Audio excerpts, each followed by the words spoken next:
Luna Catherine Ashwood, had endured 14 hours of labor while the pack's midwives surrounded her bed and murmured prayers to the moon goddess. Everyone had expected another alpha child, another powerful heir, another golden daughter who would strengthen the Ashwood bloodline. Instead, they received Vera. Small, weak, Omega. Vera understood that she was a disappointment long before she was old enough to understand what disappointment meant. Her older sister, Aurora, was proudly displayed at every pack gathering. Her alpha presence was so powerful that visiting wolves often lowered their heads when she entered a room. Her beauty was praised, her opinions were encouraged, and every achievement was celebrated. Vera remained behind her, hidden, ignored, a shameful secret wearing the Ashwood name. "Stand properly, Vera," her mother would hiss during formal dinners, digging perfectly manicured nails into Vera's shoulder. "At least make an effort to look presentable." Aurora would laugh, the sound light and beautiful, like delicate wind chimes. "Leave her alone, mother. It isn't as though anyone is looking at her." The most painful part was that Aurora was right. By 17, Vera had mastered the art of disappearing while standing in plain sight. She dressed in gray, brown, and other muted colors that allowed her to fade into the lodge's wooden walls. Her honey blonde hair was always pulled into a simple braid, never styled in the elaborate curls Aurora wore down her back. At crowded gatherings, Vera kept her shoulders lowered and occupied as little space as possible. She wore scent blockers every day to conceal the natural fragrance of her Omega wolf, a soft mixture of rain and wild chamomile. Omega scent could attract attention. And attention, Vera had learned, was rarely safe. "You should consider yourself fortunate that father allows you to attend these events," Aurora had once told her while applying crimson lipstick in the mirror they were supposed to share. In reality, Aurora had claimed the mirror years ago. Vera was only permitted to use it when her sister was absent. "Father wanted to move you into the Omega quarters," Aurora continued. "I persuaded him to let you remain in the family wing. You ought to thank me." Vera never did. She knew Aurora had not kept her nearby out of affection. Aurora needed a comparison. Standing beside Vera made her appear even more beautiful, more powerful, and more deserving of admiration. The Ashwood territory stretched across the northern mountains, covering miles of dense pine forest and jagged stone peaks. The land had belonged to their bloodline for 7 generations. At the center of the territory stood the Pack Lodge, an enormous structure built from ancient timber and dark stone. The Alpha family occupied the entire 3rd floor. Vera's room was at the far end of the hall near the servants' staircase. It was barely larger than a storage closet. Aurora's suite was 4 times its size, with tall windows that overlooked the valley. "You have no need for a large room," her mother had said when Vera was 12 and servants carried her belongings into the smaller chamber. "You will not inherit anything. This arrangement is only temporary until you are placed." Placed. It was the word every Omega feared. In traditional werewolf society, Omegas were not treated as independent people. They were valuable assets, offered in marriage to strengthen alliances, or presented to influential alphas as mates. Their wishes did not matter. They had no real voice. The moon goddess had supposedly cursed them with a biology that left them vulnerable during their heats, feverish, dependent, and desperate for relief. Vera had survived her first heat 6 months earlier. For 3 days, she had remained locked inside her tiny room, burning with fever and pain. The desperate need inside her body became so intense that she wanted to tear at her own skin. She had buried her face in a pillow and bitten down to silence every whimper. No one came. Not her mother, not Aurora, not even her father. When the heat finally ended, Vera emerged pale, weak, and trembling. Her father immediately summoned her to his study. Alpha Richard Ashwood was a towering man, nearly 6.5 feet tall, with broad shoulders and dark hair streaked with silver. His presence filled every room with suffocating authority. When his steel-gray eyes settled on Vera, they held only disappointment. You are of age now, he had said without greeting her. I have received 3 offers for your hand. 2 came from neighboring packs. The third came from the Crescent Valley pack in the south. Vera felt her heart drop. Father, You will not speak unless I ask you a question. His voice was colder than winter stone. I will examine the offers over the coming months. You will be given to whichever alliance provides the greatest benefit to the Ashwood pack. Do you understand?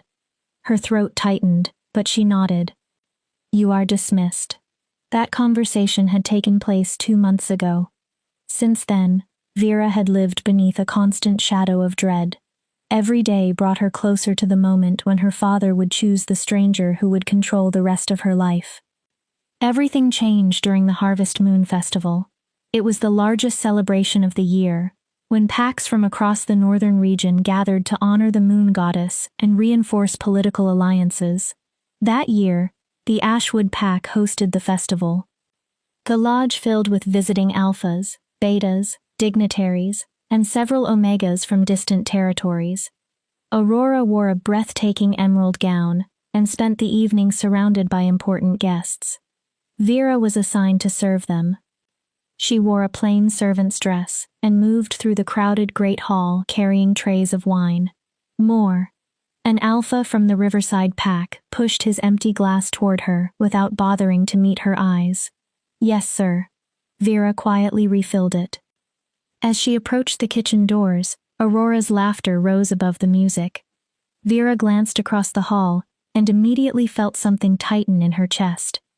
Aurora was standing with Damon Blackthorn, alpha of the most powerful pack in the region. He was strikingly handsome, tall and lean, with dark hair and severe features that looked carved from marble, but his eyes were what people remembered. They were an intense ice blue, sharp enough to hold a wolf motionless with a single glance. Aurora had openly pursued Damon for months. Everyone knew she wanted to become Luna of the Blackthorn pack. The title would bring her more power and prestige than any other match in the Northern Territories. She is going to get exactly what she wants, another servant whispered beside Vera. Look at him. He cannot stop watching her. It was true. Damon's attention remained fixed on Aurora. His expression was difficult to interpret, perhaps fascination, perhaps interest. A sharp ache passed through Vera's chest. It was not jealousy over Damon. She longed for what Aurora possessed. Freedom, choice, the right to pursue someone she desired instead of being traded to a stranger like livestock. You. Vera flinched. An older beta woman stood beside her, glaring. Stop staring and bring more appetizers to the high table, immediately. Yes, ma'am. Vera hurried toward the kitchen with her head lowered. She was so focused on remaining unnoticed that she failed to see someone step backward into her path. Vera collided with them. The tray flew from her hands. Glasses shattered across the stone floor. Red wine splashed over an expensive gown. Vera stared in horror. She had spilled an entire tray of drinks on Aurora. Watch where you are walking. Aurora stood in front of her, her emerald gown stained dark red. Rage distorted her beautiful face. The entire hall fell silent. Every guest turned to watch. You clumsy, worthless. Aurora's hand rose. The slap cracked through the hall. Vera's head snapped sideways. Pain exploded across her cheek. Aurora. Their mother rushed forward, her face pale. But Catherine did not move to protect Vera. Her eyes darted toward the assembled dignitaries, horrified that so many influential wolves had witnessed the family's humiliation. Take her out of here, Catherine ordered. Now. 2 servants seized Vera by the arms and dragged her toward a side exit. Through blurred vision, Vera looked back one final time. Several alphas were comforting Aurora. Her mother was apologizing repeatedly to Damon Blackthorn. Her father stood beside them, staring at Vera with naked disgust. She had humiliated the Ashwood pack before the entire northern region. Vera knew she had crossed a line her family would never forgive. Chapter 2. The Punishment. The servants threw Vera into her room as though she were refuse. She struck the floor hard, scraping both palms against the rough wooden boards. The door slammed. A lock turned from the outside. They had imprisoned her. Vera slowly pushed herself upright. Her cheek still burned from Aurora's slap. Her hands trembled, and the pressure inside her chest made it difficult to breathe. She had ruined the festival. The celebration was meant to display the Ashwood Pack's strength, wealth, and hospitality. Instead, Vera had made them appear careless and weak. She sat on her narrow bed and pulled her knees against her chest. Music and laughter continued below, muffled by the floorboards. The festival went on without her. Life continued as though she had never existed. Hours passed. Eventually, the music faded. Footsteps echoed through the corridors as visitors retired for the night. Vera remained awake in the darkness. She knew her father would come. He always came after she disappointed him. The lock opened shortly after midnight. Alpha Richard Ashwood filled the doorway, his massive figure outlined by the torches in the hall. He did not immediately enter. He simply stared at her with cold gray eyes. "Do you understand what you have done?" His voice was quiet. Dangerously quiet. Vera's throat tightened. "Father, I am sorry. I never meant—" Damon Blackthorne intended to announce his courtship of Aurora tonight. Each word was delivered with careful precision. He planned to declare his intentions before every regional alpha. "Do you understand what an alliance with the Blackthorne Pack would mean for us?" Vera's stomach twisted. "I did not know." "Of course you did not know. You never consider anything beyond your own clumsiness and inadequacy." He stepped into the room. Vera instinctively pressed herself against the wall. "After your spectacle, Damon left the lodge. He did not even finish his wine. He said he needed to reconsider certain matters." "No," the word escaped her in a whisper. "Aurora is devastated. Your mother has been humiliated. And I—" Richard drew a slow breath, visibly restraining his anger. "I have shown you far too much leniency, Vera. I allowed you to remain in this house. I permitted you to eat at our table and carry our name despite what you are. Despite what she was. Omega. Defective. Broken. I made a decision tonight," Richard continued. "I am accepting the Crescent Valley Pack's offer. Alpha Garrett's son requires a mate. You will leave with their delegation at dawn." The room seemed to tilt. "At dawn? Father, please. You should be grateful. Garrett has been extremely generous considering his son's condition. A training accident left the young man scarred and partially blind. No respectable Omega will accept him." Richard's mouth curved into a cruel smile. "But you are not respectable, are you? You are a stain on this family. Tomorrow, you become someone else's burden." Tears burned Vera's eyes, but she refused to allow them to fall. "You will be prepared at first light. Take only what you can carry. Everything else remains here." Richard turned toward the door, then paused. "And Vera, do not trouble yourself by saying goodbye. No one wishes to see you." The door shut. The lock clicked again. Vera sat motionless. Tomorrow. Dawn. Gone. She would be transported to an unfamiliar pack and married to a man she had never met, a man even other Omegas had refused. She would be expected to serve him, produce heirs, and pretend gratitude for the rest of her life. Unless she ran. The thought arrived quietly. Then it sharpened into certainty. Vera rose from the bed. She could not allow her family to sell her. She could not spend her life as someone's unwanted possession. If everyone already believed she was broken and worthless, then she would rather be broken on her own terms. She moved quickly and silently. Her bedroom window was narrow, but Vera was small enough to fit through it. She pulled a canvas bag from beneath her bed and packed spare clothes, a water canteen, matches, and the hunting knife her grandmother had given her years earlier. It was not enough to survive for long. It would have to be enough for tonight. The lodge had grown silent. Nearly everyone was sleeping after the festival. Vera opened her window, wincing when the hinges creaked. Cold mountain air rushed inside, carrying pine, wet stone, and distant rain. She was 3 floors above the ground. Jumping would likely break both legs. A drain pipe ran down the outer wall several feet to the left. If she could reach it, she might be able to climb to safety. Vera stepped onto the windowsill with the bag secured across her back. Do not look down. She stretched toward the pipe. Her fingertips barely touched the metal. Almost. She shifted her weight farther outside, found the pipe, and wrapped both hands around it. Her feet scraped against the stone wall until she found a narrow ledge. The pipe groaned. Vera began descending inch by inch. Her heart pounded so violently that she feared it would wake the lodge. Halfway down, her foot slipped. She bit back a scream as her body dropped several feet. The rough metal tore into her palms, but she managed to stop herself. She clung to the pipe, breathing in short, terrified gasps. Just breathe. Keep moving. When her feet finally touched the ground, Vera collapsed into a crouch. The lodge remained dark. The eastern borders were guarded by patrol wolves who ran the perimeter throughout the night. She could not escape that way.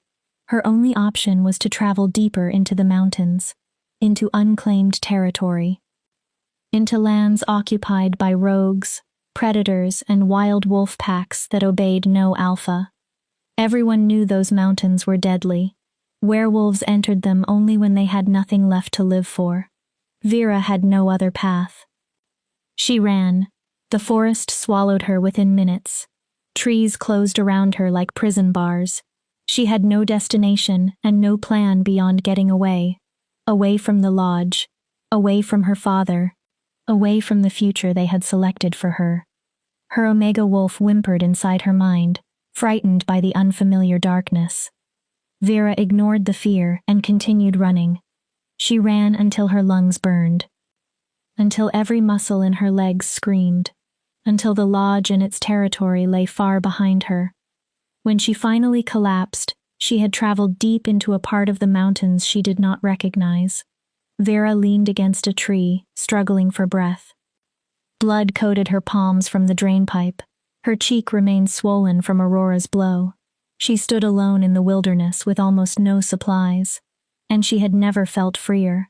The realization pulled a broken laugh from her throat. Free.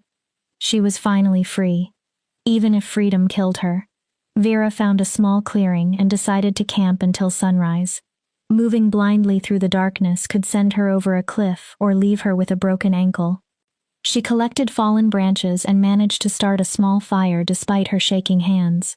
The flames pushed back the darkness, creating a fragile circle of warmth.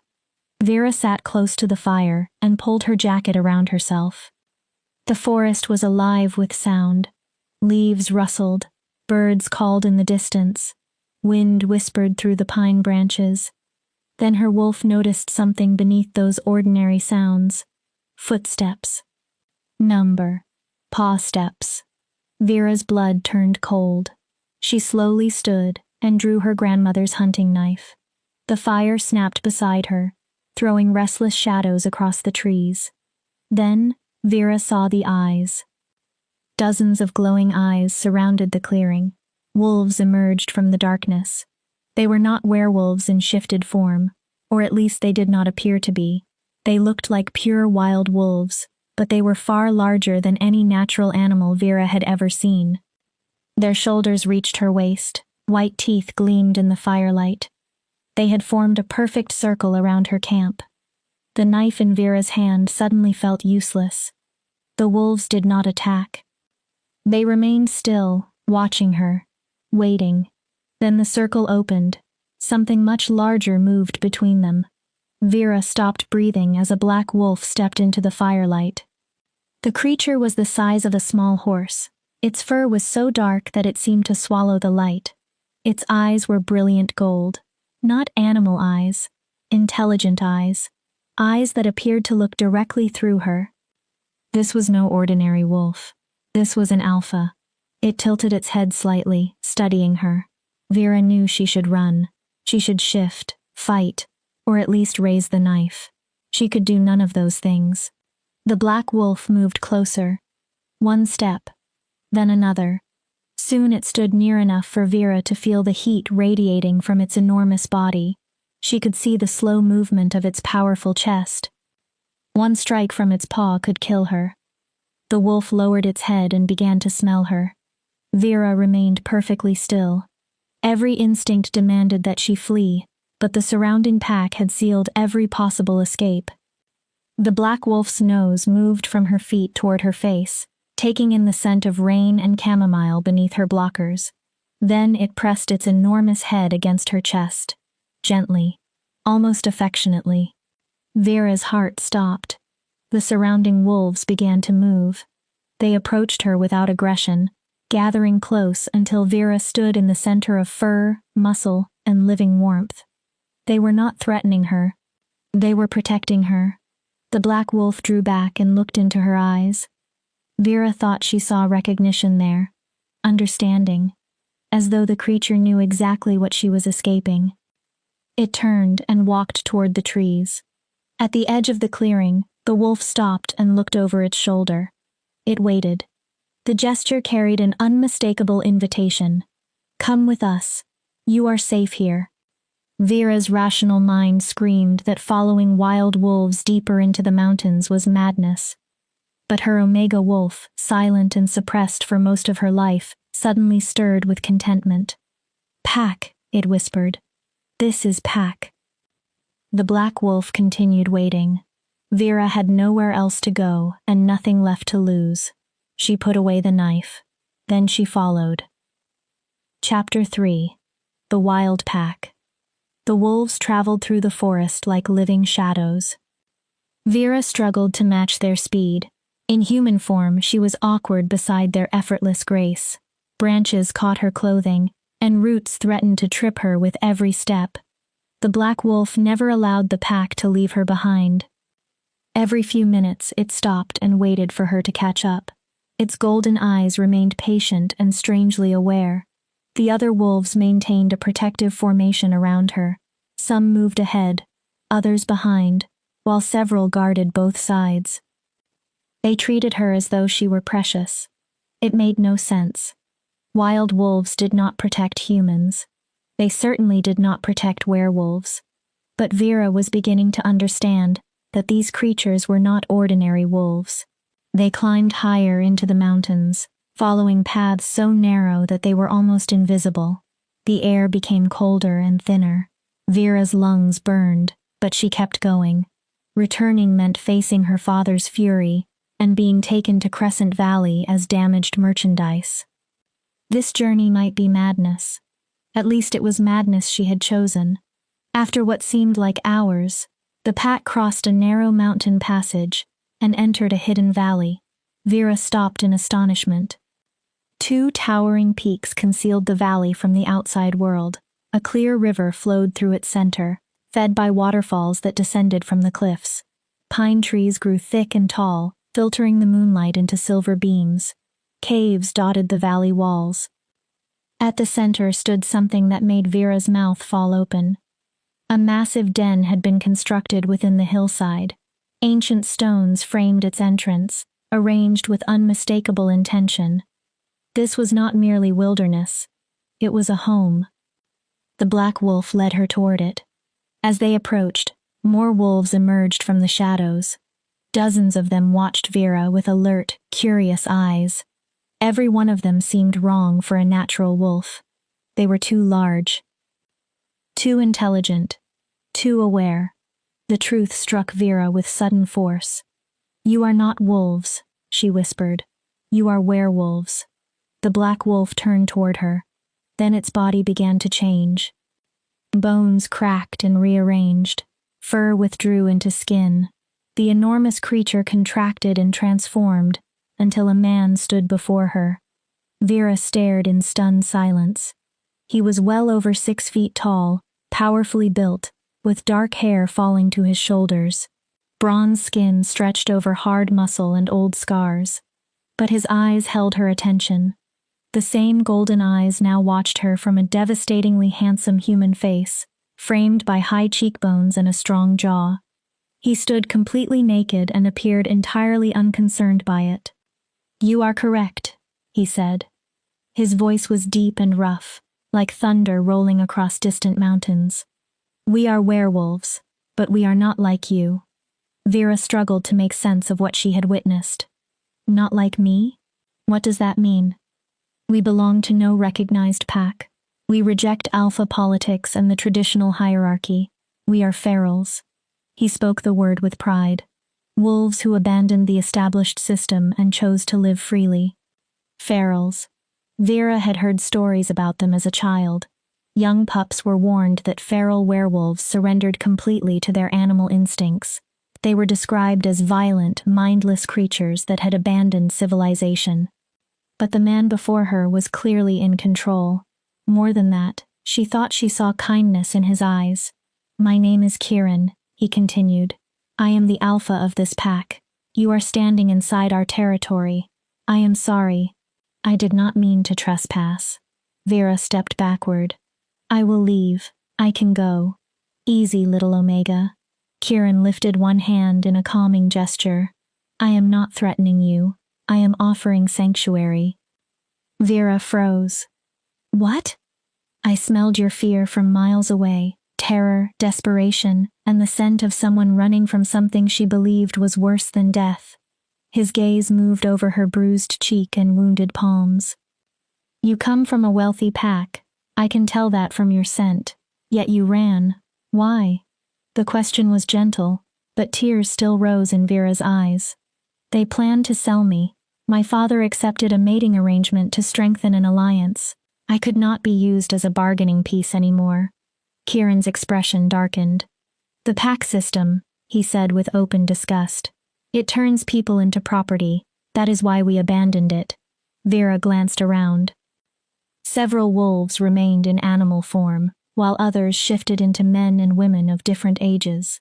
They watched her with interest, but none appeared hostile.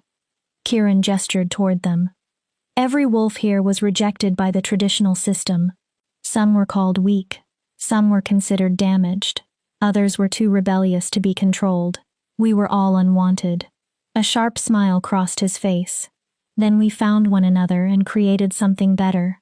A lean, athletic woman approached. She had short silver hair and striking amber eyes.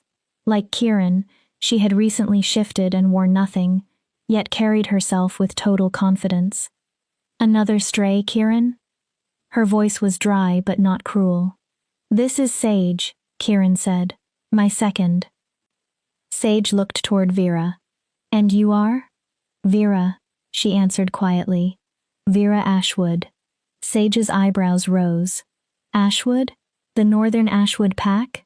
Vera nodded, expecting immediate judgment. Instead, Sage laughed. Oh, Richard must be losing his mind. One of his precious daughters running into the wilderness. She gave Vera a broad grin. I like you already. You know my father? I know of him. I originally belonged to the Riverside Pack. I left 3 years ago after my alpha attempted to force me into a mating with his brother.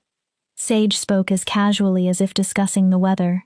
When the brother tried to claim me anyway, I killed him. I have lived feral ever since. Best decision I ever made. Vera stared. Sage had killed an alpha and survived. She had chosen freedom over submission and built another life. It seemed impossible. You are safe here, Kieran said, drawing Vera's attention back to him. No one will force you to do anything. No one will harm you. You may stay until you decide what you want next. I do not understand. Why would you help me? You know nothing about me. Kieran's expression softened. Because 14 years ago, I was you. He looked toward the surrounding forest. I was born an alpha in the Shadowpine Pack. My father ordered me to challenge our alpha for dominance. He said leadership was my destiny and my birthright. Kieran's jaw tightened. But I did not want to kill another wolf merely to prove I was stronger. I refused. My father disowned me and said I was unworthy of the alpha designation. What did you do? I came to these mountains intending to die. Kieran looked at her again. Then I found wolves who did not fit the roles assigned to them. Together, we formed a pack based on choice instead of hierarchy, freedom instead of obligation. He gestured around the valley. We have lived here ever since. Whenever we find another wolf seeking shelter from the storm, we offer it. Vera's throat tightened. She had been taught that the hierarchy was sacred and natural. Alphas ruled, betas served, and omegas submitted. That was supposedly the order created by the moon goddess. Yet this pack had rejected that order. They looked stronger and happier than many wolves Vera had known. "I cannot shift properly," Vera blurted. She did not know why she confessed it. Perhaps she needed them to understand her weakness before they invested kindness in her. "I can transform, but my wolf is small, weak. I am an omega." "You are valuable," Kieran interrupted. His tone was firm. "Omegas are valuable, Vera, not as breeding stock or tools for alliances. Omega energy holds a pack together. It is the heart that keeps alphas from destroying one another in endless struggles for dominance." Sage nodded. "We have 2 other omegas. Both chose to live here. Both are cherished." She smiled. "You can meet them tomorrow. Tonight, you look ready to fall over." Only then did Vera realize how badly she was swaying. Exhaustion had begun to replace the adrenaline that had carried her through the night. "Come," Kieran said. "We will find you somewhere to sleep." He led her into the den. The interior was warm and carefully maintained. Animal furs covered the stone floors and insulated the walls. Smaller chambers branched from the main cavern, each serving as someone's private living area. Torches burned in iron brackets. Compared with the Ashwood Lodge, the den was primitive, but it felt comfortable, lived in, real. Kieran guided her to a small, unused chamber near the back. "You can stay here as long as you wish. We do not own many human possessions because most of us prefer our wolf forms, but Sage can find clothing for you." He pointed toward the northern wall. "There is a hot spring outside the valley, about 100 yards from the den, if you want to wash." Vera examined the small chamber. A thick pile of furs would serve as a bed. A shelf had been carved naturally into the rock. The room was sparse. Yet it was more than her birth pack had ever freely given her. "Thank you," she whispered. "I do not know how I can repay you." "You do not repay kindness." Kieran's answer was simple. "That is the first rule here. We care for one another because family is supposed to care. There are no debts attached." He stepped outside and pulled a leather curtain across the entrance to give her privacy. Vera remained standing for several seconds with the canvas bag still hanging from her shoulder. Then something inside her broke open. 17 years of fear, shame, and loneliness surged through her at once. Vera sank onto the furs and wept. They were not tears of despair. They were tears of relief. For the first time in her life, someone had looked at the broken, worthless Omega Vera believed herself to be and told her she had value. They had told her she was safe, that she could belong, and Vera had believed them. She woke the next morning to sunlight passing through a crack in the stone wall. For a moment, she did not know where she was. The room smelled of earth and wilderness rather than polished wood and perfume. Then the memories returned. The festival, Aurora's slap, her father's arrangement, her escape, the wolves. Vera sat up, grimacing at the pain in her body. Her palms had begun to scab, her legs ached from running. Her cheeks still throbbed, but she was alive, and she was free. Laughter and conversation echoed through the main cavern. Vera rose and looked past the leather curtain. The den was filled with activity. Some wolves wore roughly made clothing of leather, wool, and fur. Others walked through the den completely naked after shifting, apparently unconcerned by human modesty. A fire burned inside a central pit. Someone was cooking fish. Vera's stomach growled. "You are awake." Sage appeared beside her so suddenly that Vera jumped. The silver-haired woman now wore fitted leather trousers and a simple tunic. "Good. You look less like a terrified rabbit this morning. Come eat." Before Vera could answer, Sage took her arm and guided her into the cavern. Pack members looked up as they passed. Some nodded, others offered curious smiles. No one stared at the bruise on Vera's face. No one whispered about her Omega scent. They simply accepted that she was present. Sage brought her to a young man preparing fish near the fire. He had warm brown skin, gentle eyes, and dark hair tied in a bun. "This is River," Sage said. "He is one of our Omegas. River, this is Vera." River looked up and gave her a genuine smile. "Welcome. You must be hungry." He handed her cooked fish on a flat stone. "Thank you." River came from the Eastern Coastal Pack, Sage explained while sitting beside the fire. He left when his alpha tried to mate him to a visiting dignitary without consent. "Not only tried," River corrected cheerfully. "The alpha completed the claiming ceremony. I waited until he fell asleep, broke both of his legs, and escaped." His pleasant expression never changed. "Kieran found me nearly dead from exhaustion 2 years ago." Vera stared at him. This kind-eyed Omega had crippled an alpha. River laughed. "Do not look so shocked. Omegas are not weak, Vera. We are merely taught to believe we are. Those are very different things." Before she could respond, someone called from the den's entrance. "Fresh meat." A group of wolves entered carrying a deer carcass. They were covered in dirt and blood, laughing with the exhilaration of a successful hunt. Kieran walked among them. He saw Vera across the cavern and inclined his head in greeting. Heat touched her cheeks. She quickly looked away. She had only just escaped one pack. She should not be experiencing the strange flutter that moved through her whenever Kieran looked at her. "He is unattached," Sage murmured. Vera nearly choked. "What?" Sage bumped her shoulder. "I am teasing. Mostly. But Kieran is a good male. The best I have known. He would never use his power to take advantage of someone." Vera nodded, unable to think of an answer. The morning passed in a series of unfamiliar experiences. River showed her the hot spring. Sage found soft leather trousers and a warm wool tunic that fit her. An older beta woman named Frost taught Vera how to gut and clean fish. Everyone behaved as though Vera already belonged. It was frightening. And wonderful. By midday, Vera sat alone on a rocky outcropping overlooking the valley. Sunlight warmed her face. Pine and wildflowers scented the breeze. For the first time in years, the tightness in her shoulders began to release. "May I join you?" Kieran climbed onto the rock with effortless balance. He had cleaned himself after the hunt and wore dark leather trousers with a loose shirt. His long hair remained damp. "This is your territory," Vera said. "I should ask your permission." "This is not about territory, it is about respect."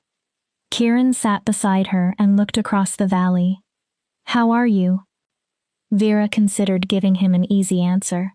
His golden eyes made honesty feel safer. "I do not know. Part of me expects to wake up. Another part expects someone to reveal that this is a trick. It is not a trick. I understand that logically, but my entire life I was told that I had no value, that Omegas were weak and needed to be controlled for their own protection. Here, everyone says the opposite. And you do not know which version to trust." Vera nodded. "Trust your instincts," Kieran said. "Your wolf understands the difference between being protected and being controlled." Vera closed her eyes and reached inward.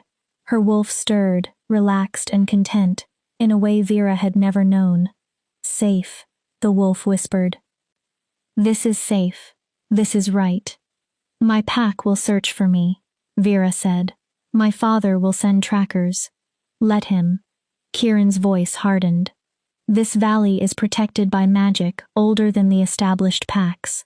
His trackers cannot find it unless we permit them to. You are beneath my protection now." He looked directly at her. "No one removes a wolf from my pack against that wolf's will." The certainty in his voice warmed something inside her. This was protection without chains. "Why are you truly doing this?" she asked. "You could have allowed me to pass through your territory." Kieran remained silent for a moment. "Because I remember having nowhere to go. I remember being rejected by the people who were supposed to love me without conditions." He looked across the valley again. "When I formed this pack, I swore I would never turn away a wolf seeking sanctuary. You needed sanctuary. I gave it to you." Nothing about that felt simple to Vera. Still, sitting beside the feral alpha who had offered safety without demanding payment, she felt something fragile take root inside her. Hope. Perhaps there was a life beyond the one into which she had been born. Perhaps she truly could be free. Chapter 4. Learning to be Wild. The following days passed with unexpected ease. Vera entered the rhythm of the feral pack, as though some part of her had always known it. She woke with the sunrise, helped with daily responsibilities, and learned skills the Ashwood pack had deliberately denied her. After 1 week, her old life felt like a distant nightmare. "You are gripping the bow too tightly," Sage said as she adjusted Vera's fingers. "Archery depends on releasing, not clinging." They stood in a clearing half a mile from the den. A rough target had been carved into a tree 50 feet away. "Omegas do not fight in my old pack," Vera said. "That is because your old pack was governed by fools. Breathe out. Release." Vera exhaled and let the arrow fly. It wobbled badly, but struck the tree several inches outside the target. Sage clapped her shoulder. "Better. A week ago, you could not pull the string." Pride warmed Vera's chest. Hitting a tree should not have felt important, yet it proved she was capable of learning something her family had always declared beyond her reach. "Again," Sage ordered. They continued until Vera's arms shook. She never complained.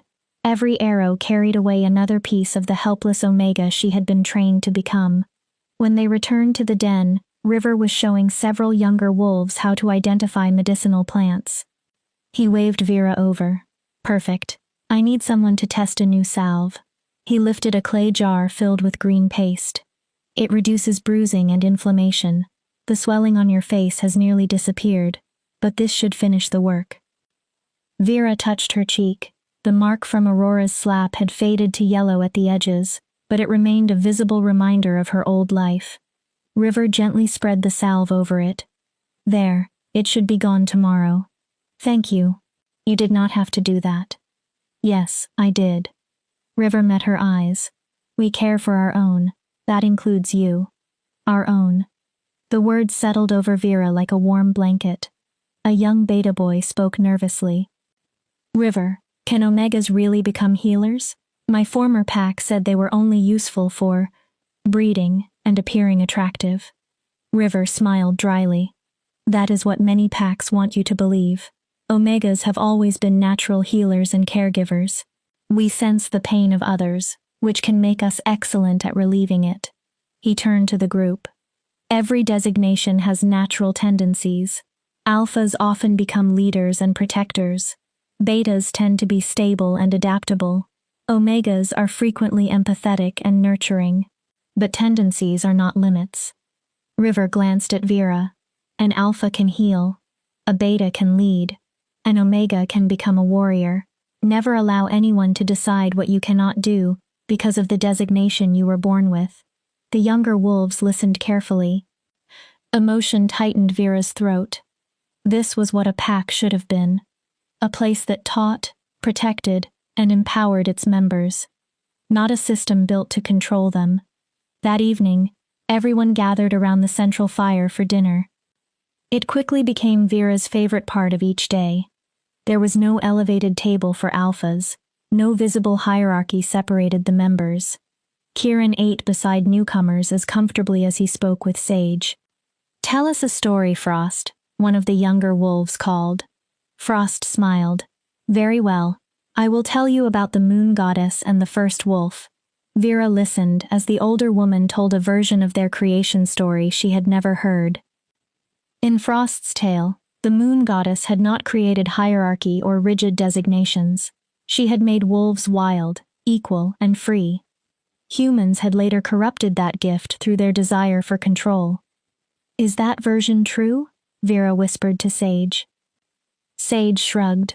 "The traditional system is so old that no one remembers what came before it, but Frost's story makes more sense to me. Turning a blessing into chains sounds exactly like something people would do." When the story ended, Kieran rose. "We have a major hunt tomorrow. The deer are moving south for winter, So this may be our final opportunity to build a strong supply before the cold arrives. I need volunteers. Hands lifted around the fire. Alphas, betas, and even River volunteered. Then Kieran looked at Vera. You have trained with Sage all week. Are you ready to join your first pack hunt? Everyone turned toward her. Vera's instinct urged her to make herself small and decline. In Ashwood territory, only alphas participated in serious hunts. Omegas remained behind, protected and useless. River's words returned to her. Never allow anyone to decide what you cannot do because of your designation. Her wolf stirred eagerly. Hunt. Run with pack. Vera raised her chin. I am ready. Kieran smiled with unmistakable pride. Good. We leave at dawn. Vera barely slept. Her wolf pressed excitedly beneath her skin, eager to transform. When morning arrived, Vera was already dressed. 12 wolves gathered outside the den, including Kieran, Sage, River, and several others she had come to know. The rules are simple, Kieran said in the darkness before sunrise. We move together. Our goal is to separate one deer and kill it quickly.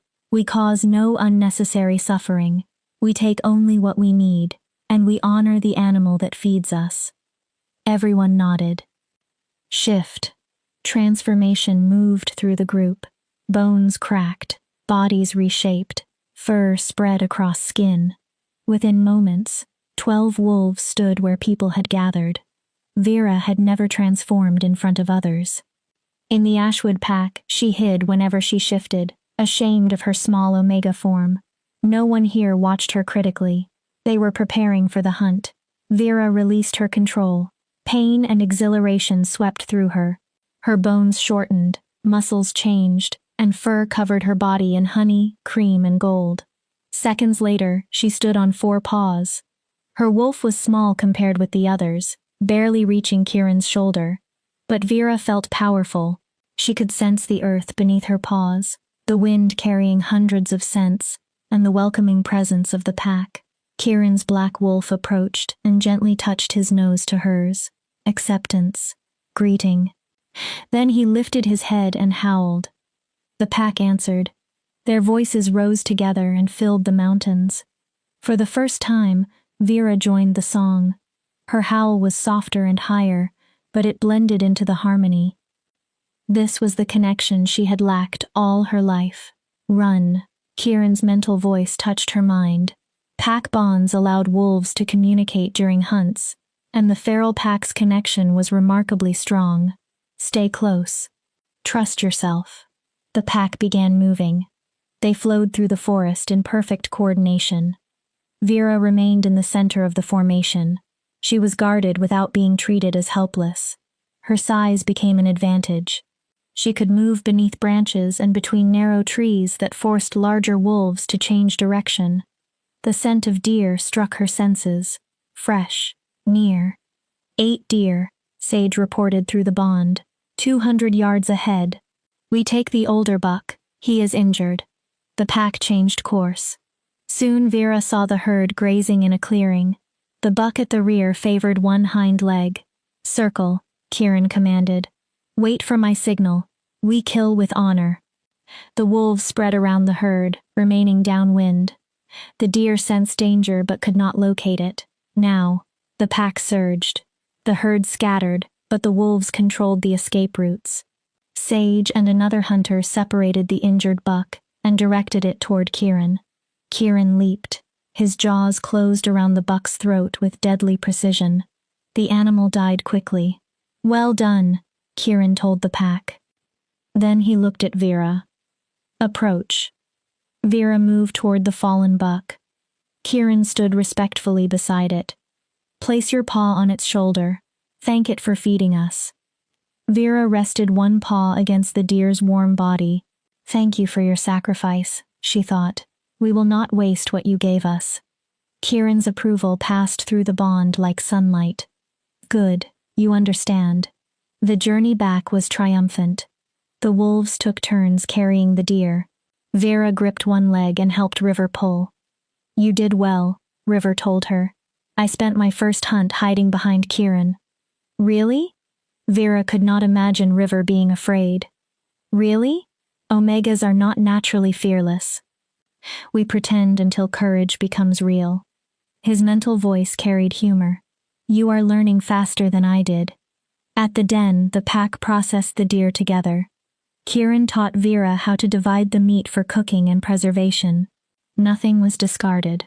The hide would become clothing, the bones would become tools, even the organs were carefully used. This is respect, Kieran explained as they worked. His hands were blood-stained but gentle. Taking life to preserve our own is sometimes necessary. That means we must honor the sacrifice, use everything, and remain grateful. The Ashwood Alphas treated hunting as entertainment. They often killed for pleasure, and left bodies in the forest as symbols of dominance. You are thinking about your former pack, Kieran observed. Vera nodded. They taught me none of this. I was forbidden from hunting, tracking, butchering, or learning survival skills. They wanted me decorative and useless. You were never useless. Kieran's golden eyes sharpened. They kept you dependent because dependency makes people easier to control. The system takes natural qualities and turns them into weaknesses. It makes Omegas helpless so they will accept being owned. His anger on her behalf tightened Vera's chest. Is that why you left? In part. Kieran continued working. Mostly, I left because I refused to kill my closest friend to prove I deserved to be an alpha. Traditional packs demand constant challenges and constant violence. Good wolves die to satisfy pride. What happened to your friend? He became alpha of Shadowpine. We no longer speak. My departure was considered betrayal. Kieran looked at her. I hear he leads well, perhaps better than I would have. He wanted the position. I did not. He paused. Not every wolf fits the life assigned at birth. There is no shame in wanting something different. I always believed something was wrong with me because I did not want the future my family planned. I dreamed about running instead of accepting my duty. There is nothing wrong with wanting freedom. It is one of the most natural desires in the world. They worked beside each other until the deer had been fully processed. That night, the pack feasted. Vera ate until she was satisfied, surrounded by laughter, stories, and wolves who included her in every conversation. When the fire burned low and most of the pack retired, she remained near the embers with Kieran. He was carving a piece of antler. What are you making? A pendant for you. He showed her a small round piece engraved with a crescent moon. It is our custom. A wolf who completes a first successful hunt receives a token. You do not need to make one for me. I want to. Kieran threaded a leather cord through the pendant. May I? Vera nodded.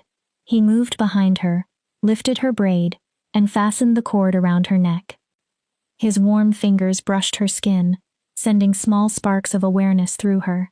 The pendant rested below her collarbone. There, Kieran said softly. Now you are officially one of us. Tears rose in Vera's eyes. I do not know what to say. You do not have to say anything. Continue becoming who you were meant to be. That is enough. Vera touched the smooth antler. 1 week earlier, she had entered the wilderness believing she was broken and prepared to die. Now she was a hunter, a pack member, a person whose value existed beyond what she could give others. Kieran, thank you for seeing me when no one else did. His golden eyes held hers across the fire. I saw you from the moment you entered our territory. You were terrified, but you were still standing. His voice softened. You have always been strong, Vera. You only needed somewhere that allowed your strength to grow. Something passed between them. Connection. Recognition. Something deeper that Vera was not prepared to name. Her wolf stirred restlessly, drawn toward the alpha in ways that both frightened and thrilled her. Vera pushed the feeling aside. She had just escaped a forced mating. The last thing she needed was to become attached to another alpha, no matter how different he appeared. Still, when she settled into her chamber that night with the pendant resting near her heart, she smiled. For the first time in 17 years, Vera was happy.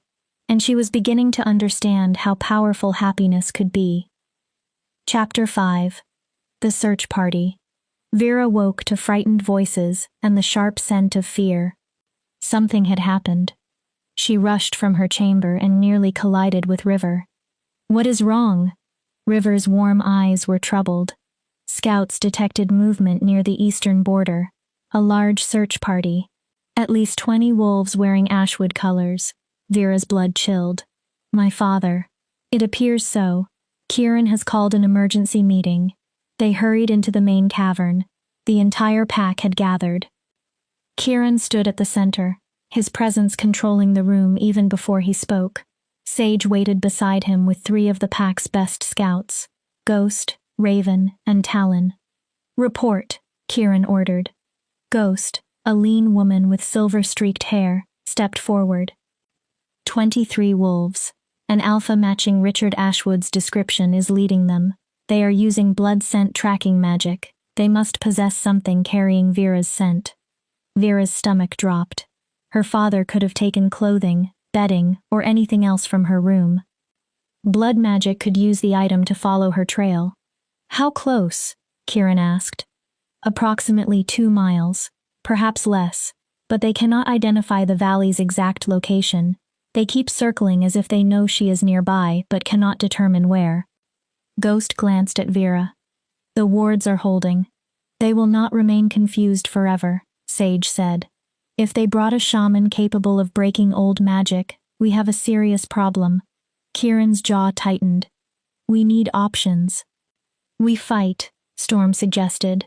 The young alpha was always eager for confrontation. "Our full pack outnumbers their search party. We drive them from the territory." Sage shook her head. "Richard commands nearly 100 wolves and maintains alliances throughout the north. He could summon several packs. We would be destroyed." "We could negotiate," River offered. "Tell them Vera arrived willingly and is now protected here." "You do not know my father," Vera said. "He does not negotiate. He has never cared what I want." Fear and guilt twisted together inside her. "This is because of me. I brought danger to your valley. I should leave with them before someone is injured." "No." Kieran's voice cracked through the cavern. "Absolutely not." He crossed the room and placed both hands on her shoulders. "You belong to this pack now. We do not abandon our own." "But, no." His golden eyes burned with determination. "Listen carefully. You are not property.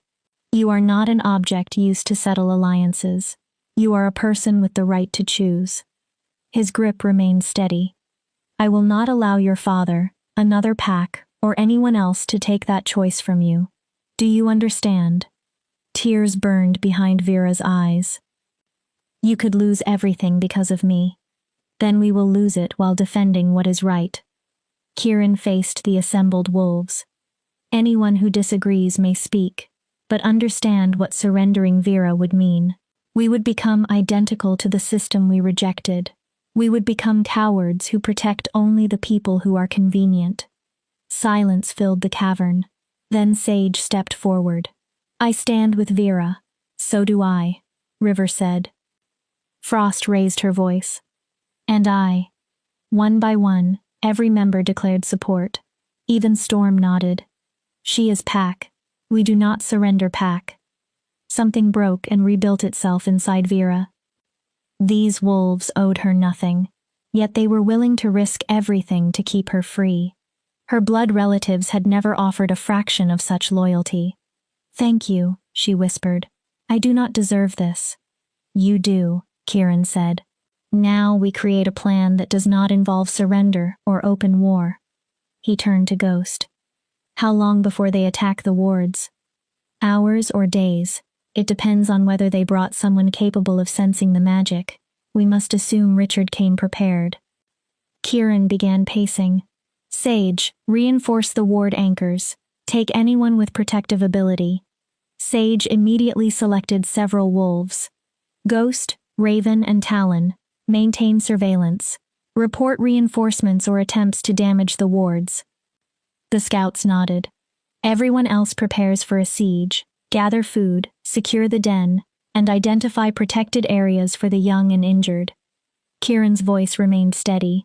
We do not panic. We do not provoke them. We also do not surrender. The pack answered together. When the meeting ended, Vera remained where she stood. This was truly happening. Her father had come for her. Vera, Kieran touched her arm. Come with me. He brought her to the rocky overlook where they had spoken days earlier. Sunrise painted the valley gold and pink. The peaceful beauty felt almost cruel beside the danger gathering beyond the wards. You are blaming yourself, Kieran said. Should I not? If I had accepted the arrangement and gone to Crescent Valley, none of you would be facing this. And you would be trapped, miserable, and slowly dying, while pretending to be grateful. He turned toward her. What your father did was wrong. What the traditional system does every day is wrong. It forces wolves into pairings, uses designation to determine value, and maintains control through fear. His voice softened. Running was the bravest act available to you. It feels selfish. Choosing survival is not selfish. Kieran looked across the valley. This confrontation was inevitable. Packs like ours represent everything established alphas fear: freedom, choice, and rejection of their authority. So I merely gave them an excuse. Perhaps you became the catalyst. You are not the cause. I have expected this for years. We have sheltered dozens of runaways. The traditional packs tolerated us only because we remained hidden. Vera looked down. I wish the line had not been drawn because of me. I do not. She looked at him in surprise. If it had not been you, it would have been another wolf, and I am glad I have the chance to fight for you specifically. His golden eyes held hers. You deserve to be fought for. The words made her chest ache. What happens if they enter the valley? We face them together. Kieran's expression became serious. But I need your promise. No matter how dangerous this becomes, you will not surrender yourself to protect us. Kieran, if you leave with them because they threaten the people you care about, you teach them that threats work. It will never end. The people she cared about. Her heart stumbled. Promise me you will not give up. Vera remembered her grandmother's voice. You are special. Never forget that. She had once believed it was only a loving lie. Maybe her grandmother had recognized something Vera had not yet seen. She was not broken. She had been raised inside a system designed to convince her that she was. I promise, Vera said. I will not surrender. Kieran smiled. Good, now help Sage. Omega energy can be extraordinarily powerful in protective magic. The next hours were filled with work. Sage showed Vera how to connect her energy to the valley's wards. At each anchor, an ancient stone covered in carved symbols, Vera placed both palms against the surface. Imagine wrapping the entire valley in a blanket, Sage instructed. Do not focus on attacking the intruders. Focus on protecting everyone inside. Vera reached for the Omega instincts she had spent years suppressing. The desire to nurture, to guard, to preserve.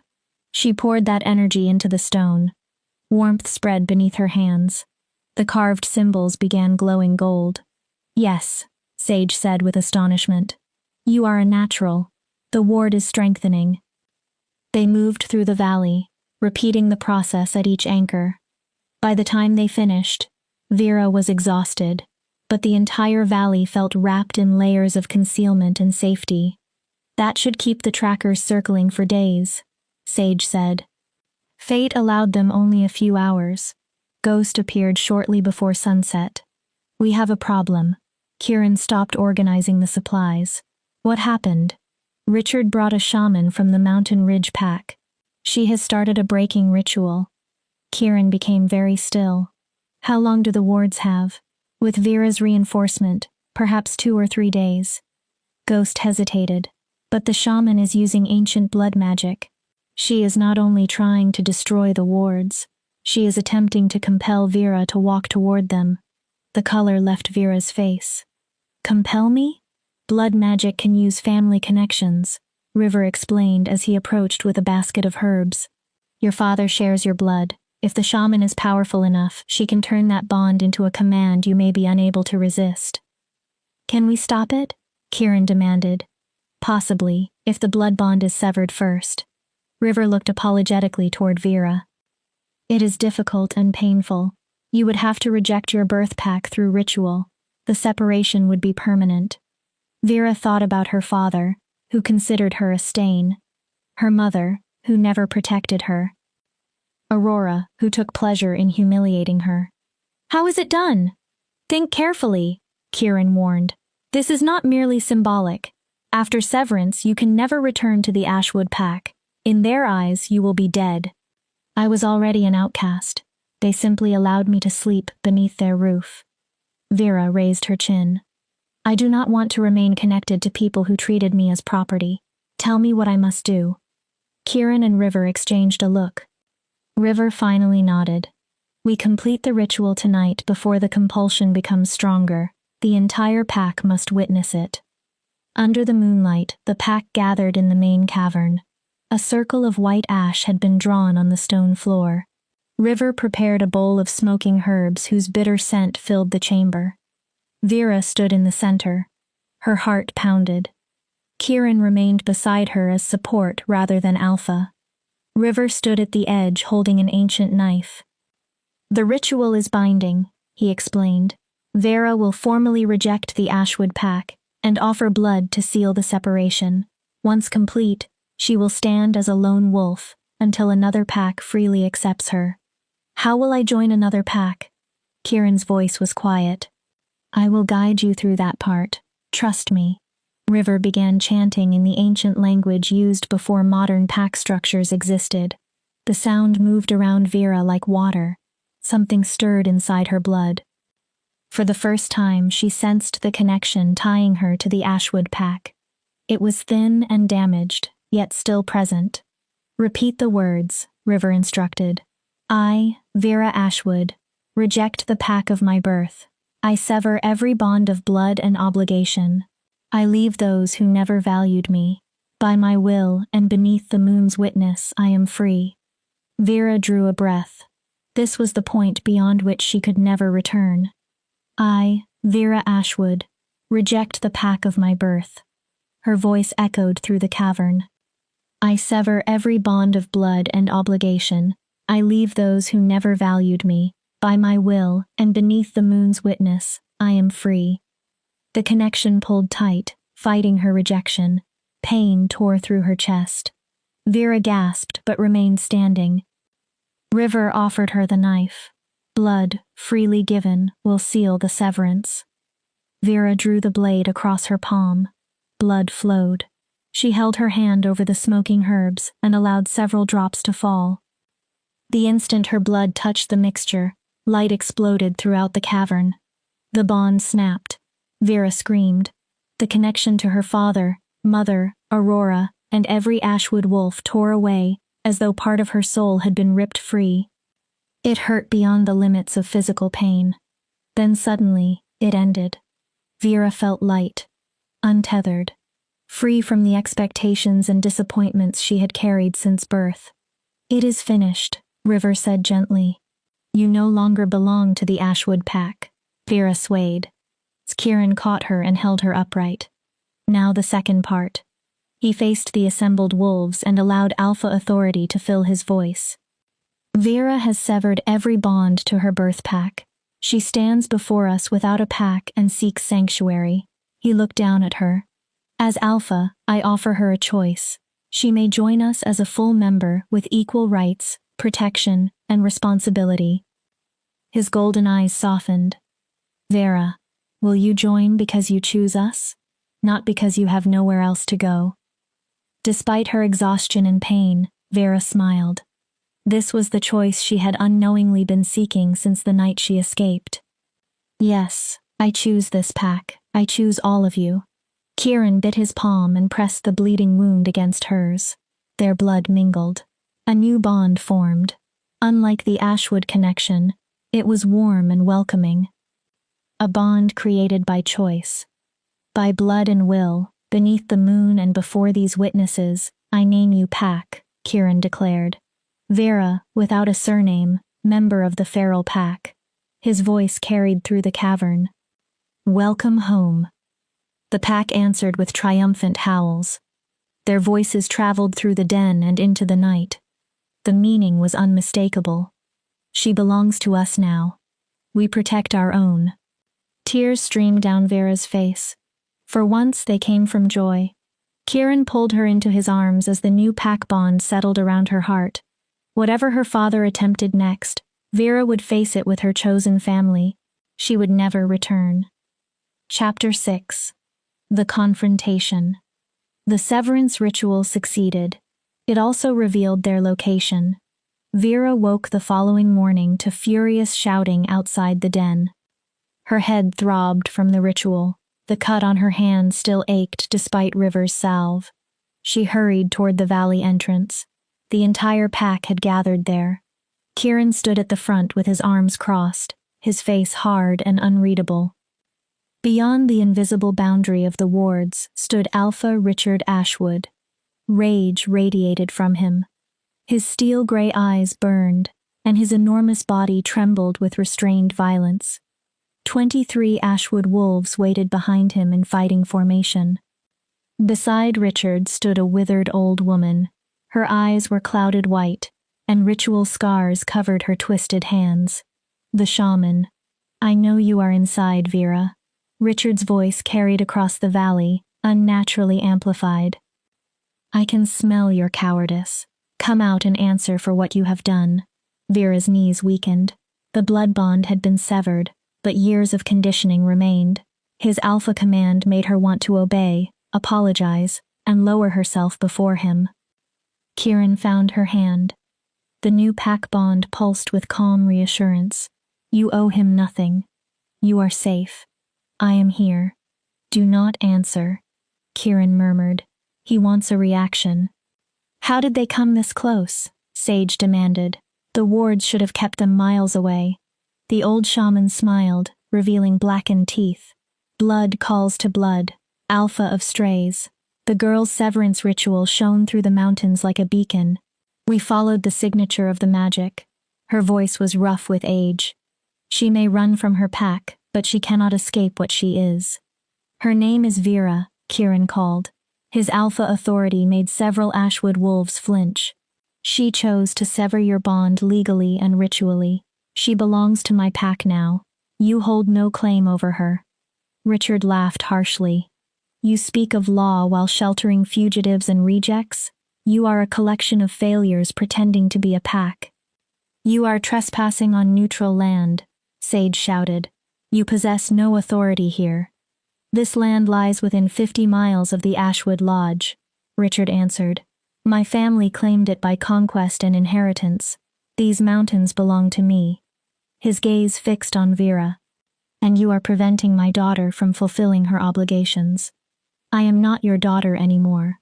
The words escaped Vera before she could restrain them. She stepped forward despite Kieran's hand on her arm. "I severed the bond. I rejected the Ashwood pack. I no longer carry your name." Richard found her across the boundary. The hatred in his eyes made her recoil. "You are an embarrassment. Do you understand what you cost us?" Damon Blackthorne withdrew his courtship offer. He said our family lacked honor and control. Richard's voice rose. "You destroyed Aurora's future because of your selfishness." "My selfishness?" Anger replaced Vera's fear. "You planned to sell me to a stranger. You expected me to accept a mating with a man I had never met because it benefited your alliance. How is refusing that selfish?" "Because sacrifice is the duty of an Omega." Richard's roar shook the valley. "Omegas serve the pack. They place the greater good above themselves. But you have always been defective, just like your grandmother. She filled your mind with poisonous ideas about freedom and choice." Something broke inside Vera. "Do not speak about her. She was worth 10 of you. She was a fool who died alone after rejecting her mate bond. You will end the same way, packless, mateless, and worthless." Richard's smile was cruel. "Is that truly the future you want?" "It is better than being your property." Tears streamed down Vera's face, but her voice did not weaken. "If I die, I will die free. I will die as myself, not as an alpha's breeding animal. or political tool. Richard lunged at the barrier. His impact made the air crack and shimmer. The wards held, barely. Magic strained beneath the force of his alpha presence. They will fall soon, the shaman said, almost pleasantly. I weakened them throughout the night. The severance ritual damaged them further. She smiled at Kieran. Perhaps 1 hour, perhaps 2. Then what will you do, alpha of strays? Fight an alpha with greater experience and a force 3 times your own? If necessary, Kieran replied calmly. Every member of my pack would prefer death in battle to watching one of our own be dragged into slavery. Slavery? Richard laughed. Is that the story she told you? Poor Vera, suffering in a warm room beneath the protection of the Ashwood name? He looked around the valley with contempt. She discarded privilege to live inside a cave with failures. She chose people who value her, Kieran answered. You call her old life privilege. I call it imprisonment. You know nothing about my family. I know you harmed her. Kieran's voice dropped into something deadly. I know Aurora struck her before a crowded hall while you watched. I know you locked Vera inside her room and planned to transport her at dawn without allowing her to say farewell. Kieran moved to the ward line. I know you taught her she was worthless every day of her life. His golden eyes burned. Do not lecture me about family, Alpha Ashwood. Where Vera is concerned, you never deserved that title. Silence followed. Richard's face went pale with fury. Beneath the anger, Vera saw surprise. He appeared genuinely incapable of understanding that his treatment of her might have been wrong. These ferals corrupted you, Richard finally told Vera. They fill your mind with lies about equality and freedom. The hierarchy exists for a reason. Without it, we become animals. We are not animals, River called as he stepped beside Kieran. We are free. An Ashwood wolf sneered. An Omega standing beside an Alpha without permission. In a real pack, you would be punished. In a real pack, Omegas would not require permission to stand anywhere, River replied. We are people, not possessions. Several Ashwood wolves shifted uneasily. Some of the younger ones exchanged uncertain looks. Richard noticed. Enough, shaman. Destroy the wards. The old woman raised both hands and began chanting. The air groaned. Reality seemed to bend around the valley. Prepare yourselves, Sage shouted. Kieran faced his pack. Defensive positions. Protect the young and injured.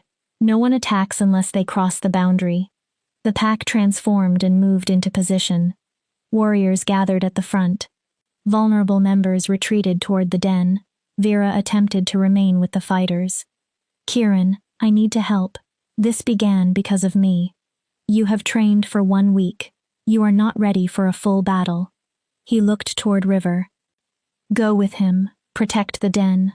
I can fight. I cannot lead while worrying that you will die. The desperation in his eyes stopped her. Help River. That is how you help me. Vera knew he was right. She allowed River to pull her backward. The shaman's chanting reached its peak. The ward screamed. The sound was like metal being torn apart. Cracks appeared in the invisible barrier, spreading in every direction. Then the wards shattered. Released magic exploded across the valley and knocked several wolves from their feet. The protective energy Vera had helped create vanished. Richard smiled. There, now we settle this. He looked at Vera. You have 1 opportunity. Come willingly, and I may show mercy to these animals. Refuse, and I challenge their alpha for dominance. After I defeat him, I take you anyway and burn this valley. Do not listen, Sage warned. But Vera knew her father was not bluffing. Claws extended from his hands. He was preparing for a traditional dominance challenge, a fight ending in submission or death. If Kieran lost, he would die or be forced to acknowledge Richard's authority. The feral pack would become part of Ashwood territory. Because of her. Kieran, Richard called, allowing Alpha Command to strengthen his voice. Do you formally accept this Omega as part of your pack? Do you assume responsibility for her actions and debts? It was a trap. If Kieran answered yes, traditional law made him responsible for Vera's broken mating contract and the collapsed alliance. If he answered no, her position within his pack could be challenged. Kieran's jaw tightened. I accept Vera as part of my pack. I am responsible for protecting her. She owes you nothing. Then you accept her debt. I accept that she is a person who acted by choice. Yes or no? Richard demanded. Do you assume responsibility for an Omega who broke a formal mating contract? Pack law demands compensation or combat. Both groups fell silent. Richard had forced Kieran into an impossible choice. Vera could barely breathe. Her escape had endangered everyone she loved. Kieran straightened. His golden eyes showed determination and grim acceptance. I choose. I will take responsibility. The new voice came from behind Richard's wolves. A tall, lean man stepped forward. Dark hair framed severe features, and ice-blue eyes fixed directly on Vera. Damon Blackthorne had arrived. This Omega interests me, Damon continued. I will assume Crescent Valley's contract and satisfy the debt, provided she willingly comes with me. Richard's expression moved from surprise to calculation. Damon, I did not know you were coming. I was not invited. Damon never looked away from Vera. But I have followed the situation. An Omega willing to run from a forced mating is unusual. A cold smile touched his mouth. Perhaps valuable. He finally looked at Richard. I will pay a bride price large enough to compensate for the failed alliance. If necessary, I will challenge the Feral Alpha for custody. Damon faced Kieran. Unless you prefer to avoid bloodshed and surrender her. Kieran's expression became murderous. She is not mine to surrender. Vera makes her own decisions. How enlightened, Damon replied. Yet pack law defines her as an Omega who violated a contract. I am offering a legal solution. He turned toward Vera. Come with me willingly. Become my mate. I will give you protection, wealth, status, and every luxury. You would become Luna of the most powerful pack in the north. He gestured dismissively toward the valley. All you must do is choose me over this. Vera's mind spun. Damon Blackthorne was the alpha every young she-wolf desired. He offered everything an Ashwood daughter had been taught to want. It was still a cage. A beautiful, powerful cage. She would remain property, valued for her designation and usefulness to an alliance. No. Her voice trembled, but the answer was clear. I refuse. Damon's eyebrows lifted. You refuse me? I understand your offer. I do not want it. Vera raised her chin. I am not for sale. Not to you, not to my father, and not to anyone else. I will remain with the pack that values me for who I am. Damon's expression hardened. Then you are a fool. You have condemned this pack because I attempted to solve the problem peacefully. He turned toward Kieran. I, Damon Blackthorne, alpha of the Blackthorne pack, formally challenge you for dominance and custody of Vera. His command filled the valley. Refuse and accept the name of coward. Accept and die. Silence descended. Vera's heart stopped. Kieran looked at her.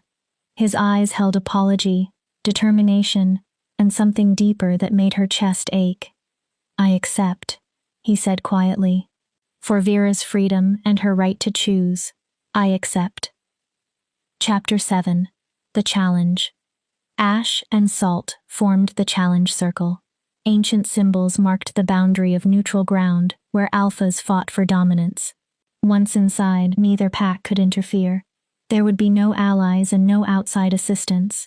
Only two alphas and the oldest law of survival. Kieran removed his shirt. His scarred body was lean and powerful. Damon was broader and physically larger, carrying the kind of dominance that forced weaker alphas to lower their heads. The challenge looked like a death sentence disguised as honor. Kieran, do not do this. Vera caught his arm before he entered the circle. I will go with Damon. I will accept anything he wants. Please. No. Kieran cupped her face and forced her to meet his gaze. If I allow you to sacrifice yourself now, Everything you fought for disappears. Fear would erase your freedom and your choice. You could die. Then I will die defending something that matters. His thumb wiped away a tear. You matter, Vera. Your right to choose matters. I would rather die proving that than live after allowing someone to take you. That is not fair. If you die, it will be my fault. If I die, it will be because the system is broken, and wolves like Damon and your father choose to defend it. Kieran's eyes sharpened. Stop taking responsibility for other people's cruelty. Your father chose to hunt you. Damon chose to challenge me. Those are their decisions. His voice softened. Your decision was to be free. That is never wrong. Kieran pressed a brief, tender kiss to her forehead. Then he stepped away. River pushed through the crowd carrying a clay jar. Take this first. It is a stimulant paste. Apply it to your pressure points. It will sharpen your reflexes and reduce pain. That is cheating, an Ashwood wolf protested. It is herbal medicine, not magic, River replied. Challenge law permits it. Damon smiled. Give him whatever he wants. It will make no difference. Kieran rubbed the paste against his temples, wrists, and neck. Vera smelled wolfsbane blended with unfamiliar herbs. Her wolf whimpered. The old shaman entered the space between the packs. The rules are simple. Fight until death or submission. No weapons except tooth and claw. No outside magic. She looked at Kieran. The victor gains legal authority over the contested Omega. The defeated Alpha's pack submits to the winner. Do you understand? Vera's stomach dropped. If Kieran lost, Sage, River, Frost, Storm, and every other feral wolf would lose their freedom. I understand, Kieran answered. The shaman looked at Damon. And you? Perfectly. Sage stepped forward. Challenge law allows an alpha to name a champion. Let me fight in your place. No. Kieran's alpha command forced even Sage to flinch. This is my challenge and my pack to protect. Then use your wolf form, she pleaded. That is where you are strongest. He will not, Damon said. He knows I am stronger in wolf form. His only hope is remaining human and relying on technique. Damon began removing his clothing. But I have no intention of offering that advantage. His body transformed. Bones cracked and muscles rearranged with violent speed. A massive wolf replaced him. Damon's shifted form was easily twice the size of a natural wolf. Black fur streaked with silver covered his body, and his ice-blue eyes glowed with predatory intelligence. He was beautiful and terrifying. Kieran looked at the enormous creature. Well, he muttered, that is unfortunate. Then he shifted. Vera had seen his black wolf before, but never prepared for combat. Alpha energy radiated from him so strongly that the air seemed to tremble. His golden eyes burned like molten metal. Kieran was smaller than Damon. He was also faster and more controlled, built from shadow and precision. The shaman raised one hand. Begin. Damon attacked immediately. He crossed the circle in a blur of black and silver. Kieran moved aside, but Damon's claws tore across his shoulder. Blood darkened his fur. Both packs erupted in shouts, but the wolves inside the circle heard only each other. Damon pressed forward, using his size to drive Kieran toward the boundary. Kieran slipped beneath the larger wolf and bit into Damon's exposed throat. Blood flowed. Damon jerked backward with a sharp cry. The wound was deep but not fatal. He is faster, River said beside Vera. Kieran can win. Vera watched Damon's eyes. There was no uncontrolled anger in them. He was studying Kieran, adjusting. The next exchange was brutal. Damon stopped relying only on strength and began matching Kieran's speed. They became a storm of claws, teeth, and black fur. Kieran landed several strikes by moving beneath Damon's guard, but every blow Damon delivered caused terrible damage. A sweep of Damon's paw sent Kieran tumbling. Vera heard ribs crack. Kieran struggled upright, favoring his left side. Blood covered his fur. His golden eyes remained fierce. Get up, Vera whispered. Please. Damon circled. He knew he had gained the advantage. Submit, his posture demanded. End this. Kieran lunged for his throat. Damon anticipated the attack. He redirected Kieran's momentum and threw him into the ground hard enough to fracture the stone. Kieran did not immediately move. Kieran! Sage screamed. Damon approached slowly. He was wounded but still steady. He placed one enormous paw on Kieran's chest. Submission. Victory. For one terrible second, Vera believed the fight was over. Kieran's ribs were damaged. One eye had swollen nearly closed. Then his golden gaze found Vera. Something changed. Kieran's jaws closed around the paw holding him down. He bit with every fragment of strength he possessed. Bone and tendon broke beneath his teeth. Damon howled and pulled backward. Kieran surged upward. He shifted in the middle of his leap, a dangerous maneuver that left him defenseless for a fraction of a second. His human hands closed around Damon's throat. I do not submit, Kieran snarled. Blood streamed down his face. Not to you, not for her, never. His thumbs pressed into Damon's windpipe. Damon thrashed. Both crashed to the ground. Damon shifted into human form, gasping for air. You are insane. Probably. Kieran held on. But I will not surrender. They fought as men, exchanging punches and holds. Kieran had superior technique. Damon possessed greater strength and endurance. Every advantage was immediately reversed. The fight continued. 5 minutes, 10, 15. Both alphas bled from dozens of wounds. Submit! Damon roared as he drove Kieran into the ground. I will allow you to live. Go to hell. Kieran spat blood and smiled through broken teeth. If you want my pack and Vera, you will need to kill me. Even then, I will haunt you. Frustration twisted Damon's face. You are discarding your life for an Omega you met 1 week ago. Why? Because she deserves better. Kieran's voice was exhausted but certain. Every wolf deserves the freedom to choose. The system is broken. Someone must oppose it, even if the fight is hopeless. He coughed blood. And because I love her, the world stopped. Vera's heart stuttered. Damon stared at him. You love her? Apparently. Kieran gave a weak smile. Not my most intelligent decision. Damon remained silent. Then he stepped backward. What are you doing? Richard shouted. Finish him! Damon ignored him. He looked at Vera. Really looked at her. Something softened in his ice-blue eyes. You refused me without hesitation. No one has ever rejected me. I could not understand why. His gaze shifted toward Kieran. Now I see. You had already chosen. Vera could not speak. She nodded. A real smile touched Damon's face. Then I was a fool to believe I could take you from that.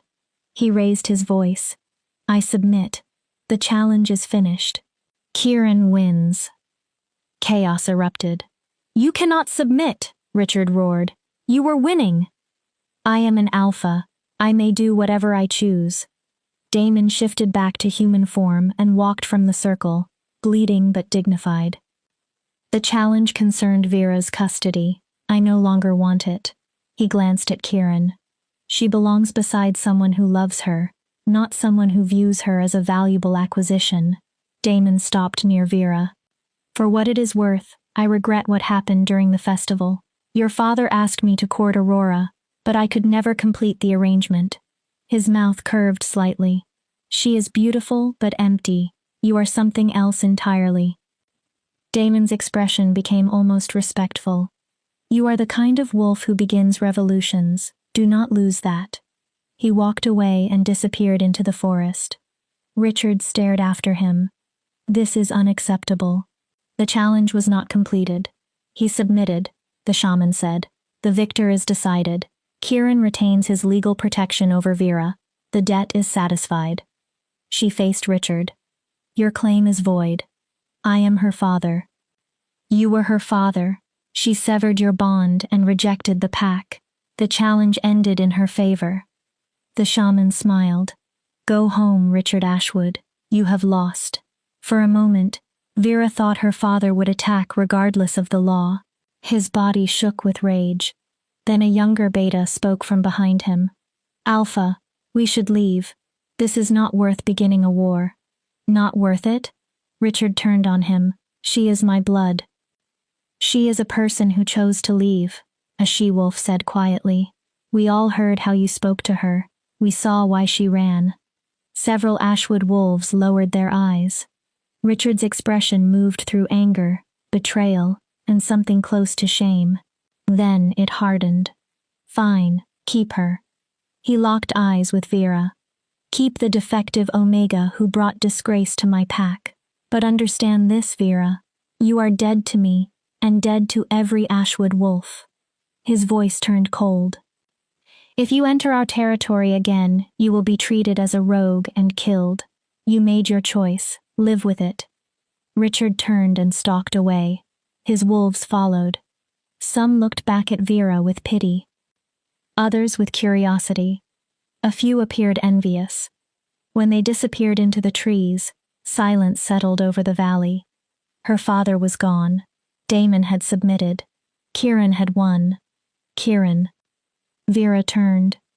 He had collapsed near the circle. Sage and River were already attempting to stabilize him. Blood and bruises covered his face. His breathing was shallow. Vera ran to him and fell to her knees. Do not die. Do not dare die after saying something like that without allowing me to answer. His golden eyes opened slightly. Did we win? You won, you absolute fool. Vera cradled his face, sobbing. You nearly died, but you won. Good.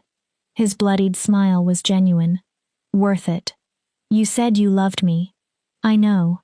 Terrible timing. He coughed and grimaced. But it is true. I love you, Vera. I think I have loved you since you entered our territory, terrified but refusing to fall.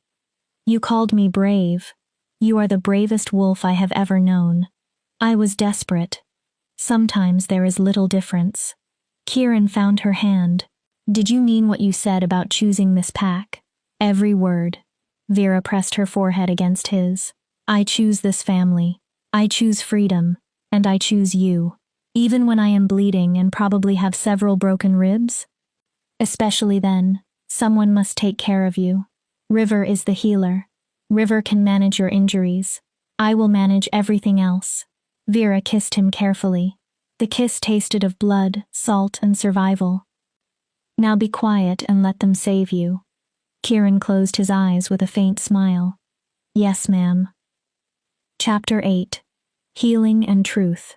For 3 days, Kieran moved between consciousness and fevered delirium. River worked without rest. The injuries were severe: 4 cracked ribs, a broken left arm, internal bleeding, and countless deep cuts that needed stitching. Without modern medicine, River depended on remedies passed down through generations of Omega healers. Vera refused to leave Kieran's side. She held his hand, wiped sweat from his face, and calmed him when memories of the fight disturbed his sleep. During bandage changes, Kieran gripped her fingers hard enough to make the bones ache. You need rest, Sage said on the second day. She stood in the doorway carrying broth. You have barely slept since the challenge. Kieran will kill me if he wakes and discovers you collapsed from exhaustion. I am fine.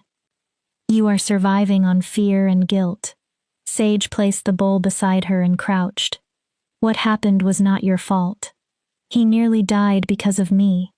He nearly died because he made a choice to defend something important. Sage's gaze remained kind but firm. Kieran waited his entire life for a cause he believed deserved everything. Do not diminish his decision by turning it into your guilt. Vera looked at Kieran's bruised face. What if he regrets what he said? He will not. Sage smiled. That male has been falling in love with you since your first night here. Everyone noticed except the 2 of you. He barely knows me. He knows your courage, compassion, and strength. Those are the important parts. The rest can be learned. Sage stood. Eat, sleep. He will need you healthy when he wakes. Vera obeyed reluctantly. She fell asleep while holding Kieran's hand. Her dreams were filled with golden eyes, blood-stained ash, and her father declaring her dead. Beneath the nightmares, the new pack bond hummed like a lullaby. When Vera woke, Kieran was watching her. His eyes were clear. A faint smile touched his mouth. You snore. Vera sat up so quickly that her stool nearly overturned. You are awake. How do you feel? Are you in pain? Should I call River? I am sore, but alive. How long? 3 days. Vera touched his face, needing proof that he was truly conscious. You frightened everyone. You frightened me. I am sorry. Kieran turned and kissed her palm. I would do it again. Please do not. My heart cannot survive another challenge. Vera tried to withdraw her hand. Kieran held it. I meant what I said. His expression became serious. I was not delirious. I did not speak because of the battle. I love you. Vera stopped breathing. Hearing the confession while he was fully conscious was far more overwhelming. You do not need to answer immediately, Kieran continued. I understand that everything happened quickly. I only needed you to know why I fought. His fingers tightened around hers. It was not merely principle, it was you. Why me? The question emerged as a whisper. I am damaged.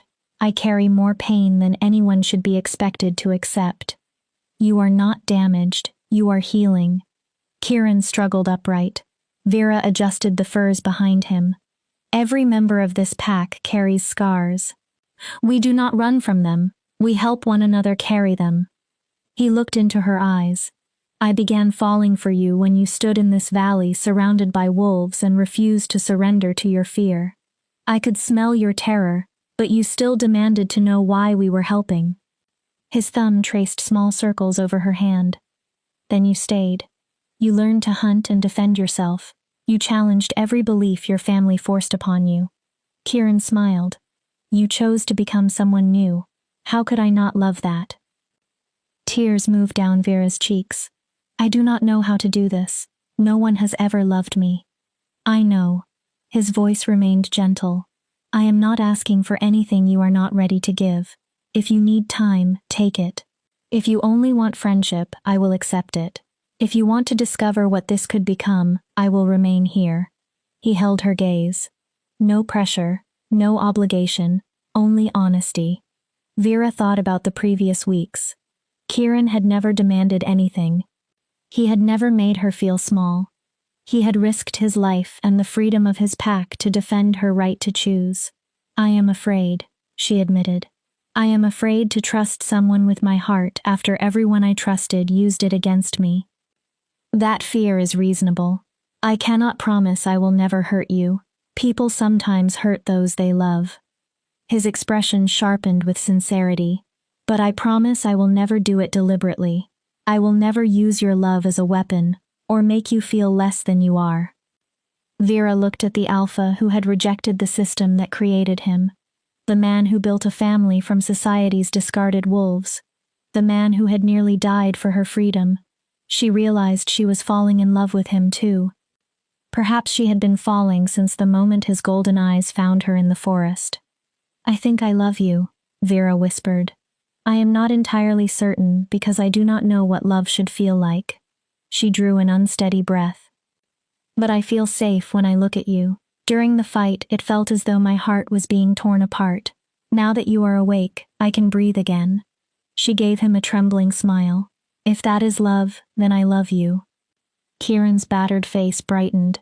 That is definitely love. What happens now? Now we move slowly. We learn about each other. You continue healing. We build something strong instead of desperate. He paused. Unless you prefer desperate, I can adapt. Vera laughed. The sound felt like sunlight breaking through clouds. Slow is better. Then slow it will be. Kieran gently pulled her closer.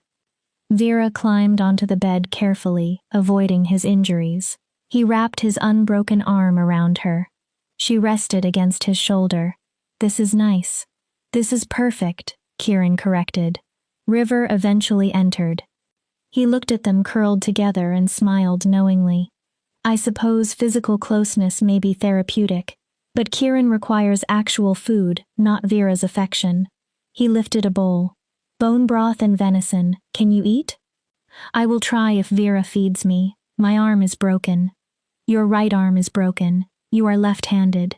Am I? I cannot remember. You are unbearable when in love. River's eyes danced with amusement. Fine, Vera may feed the helpless Alpha. Tomorrow, physical therapy begins, and it will be far less pleasant. Kieran healed quickly over the next several days. His werewolf body, River's skill, and Vera's constant care gradually restored him. Soon he could walk through the den, though he tired easily and his ribs still hurt. The pack celebrated his recovery. Frost prepared his favorite meals. Storm strengthened patrols.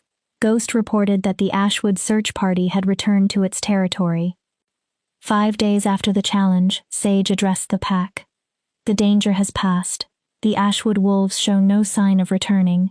We may return to ordinary life. Cheers and howls filled the den. Someone opened fermented berry wine, saved for a special occasion. Music began. Storm pulled Vera into a lively dance. Despite his aggressive personality, he moved surprisingly well. River claimed her for the next song. Frost insisted on teaching an old dance from her grandmother's pack. Vera was laughing and breathless when Kieran approached. May I? He offered his uninjured hand. You should be resting. I have rested for days. I deserve one dance with my... He stopped. With you. Vera raised an eyebrow. With your what? I nearly said mate. We have not discussed it, and I did not want to presume. Her heart skipped.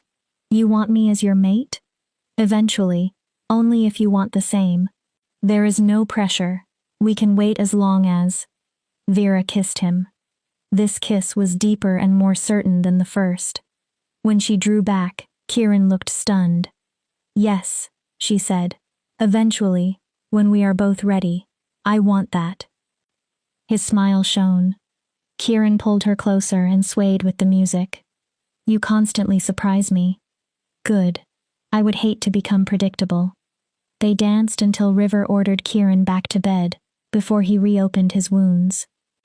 As Vera helped him walk, she felt lighter than she had ever felt. This was her life, her choice, her freedom. Later, after the celebration ended, Vera stood near the entrance and stared into the darkness. She could not see Ashwood territory, but she knew the lodge remained somewhere beyond the mountains. Regrets? Sage appeared beside her. No, I am only trying to understand how quickly everything changed. 1 month ago, I was locked inside a tiny room, waiting to be sold. Now I am here, free, loved, part of a real family. It is real, Sage said. You earned it. She studied the darkness. Your father may return one day, perhaps not soon. Perhaps years from now, men like Richard remember humiliation. I know, part of me will always expect him to appear. Vera's voice strengthened. But I cannot live in fear. Fear is only another cage. Wise. Sage smiled. I am glad you came. You are good for Kieran. You are good for all of us. You remind us why we continue fighting. What are we fighting for? The right to live on our own terms, to love by choice, to become ourselves without requesting permission. Sage's amber eyes shone beneath the moon. That freedom is worth everything. And I proved it by leaving a comfortable lodge to live in a cave. Vera laughed. It sounds insane when you say it aloud. The best decisions often do. They remained together in silence. Two women who had chosen freedom over security, chosen community over blood, chosen truth over comfortable lies. Thank you, Vera said, for accepting me, for teaching me, for becoming my friend. That is what pack means, Sage answered. We always protect our own. As Vera returned through the den, she passed sleeping wolves gathered together for warmth. Peace rested on their faces. Belonging settled inside her chest. She was home. Whatever challenges remained, she would face them with wolves who loved her, and a man who saw her as a person, rather than an asset. That freedom made every risk worthwhile. Chapter 9. The Revelation. Winter descended on the mountains like a predator. Silent, brutal, absolute. 2 months passed after the challenge. Snow and ice transformed the valley into a crystalline world. The pack survived on stored food and group hunts whenever the weather permitted. Inside the den, wolves slept close together for warmth, strengthening their bond through shared hardship. Vera had never been happier. She developed a place in the pack that belonged to her alone, not merely as Kieran's future mate. She assisted River with healing and learned which herbs treated different illnesses. She trained daily with Sage until her arrows struck targets Storm struggled to hit. She organized supplies with Frost and ensured nothing was wasted. At night, she slept beside Kieran beneath thick furs, protected by his arms and their growing love. One night, Vera woke with a sudden sense of wrongness. Her wolf stirred uneasily. Kieran slept beside her, his breathing deep and even. The den seemed unnaturally quiet. Vera slipped from the bed without waking him. Kieran had led several difficult hunting expeditions and needed rest. She walked barefoot through the den, following the unease within her omega senses. The central fire burned low. Wolves slept in their chambers. The entrance appeared secure. Still, something felt wrong. Unable to sleep, Vera jumped. Ghost stood in the shadows beside the entrance, her silver-streaked hair catching the firelight. She had been assigned to night watch. I felt restless. Is everything safe? Ghost's expression troubled her. That depends on how you define safe. Come with me. You need to see something. They climbed to the highest point overlooking the mountains. The nearly full moon painted the snow silver and blue. Ghost pointed east. There. Vera narrowed her eyes. Then her blood chilled. Smoke. Dozens of thin trails rose against the night sky from the direction of Ashwood territory. Campfires, Ghost said. They appeared 3 nights ago. The locations change each evening, but they move closer. My father? Possibly. Or something worse. Ghost handed Vera a small leather pouch. I found this at our eastern border yesterday. Sage did not want to alarm you or Kieran until we knew more. Vera opened it.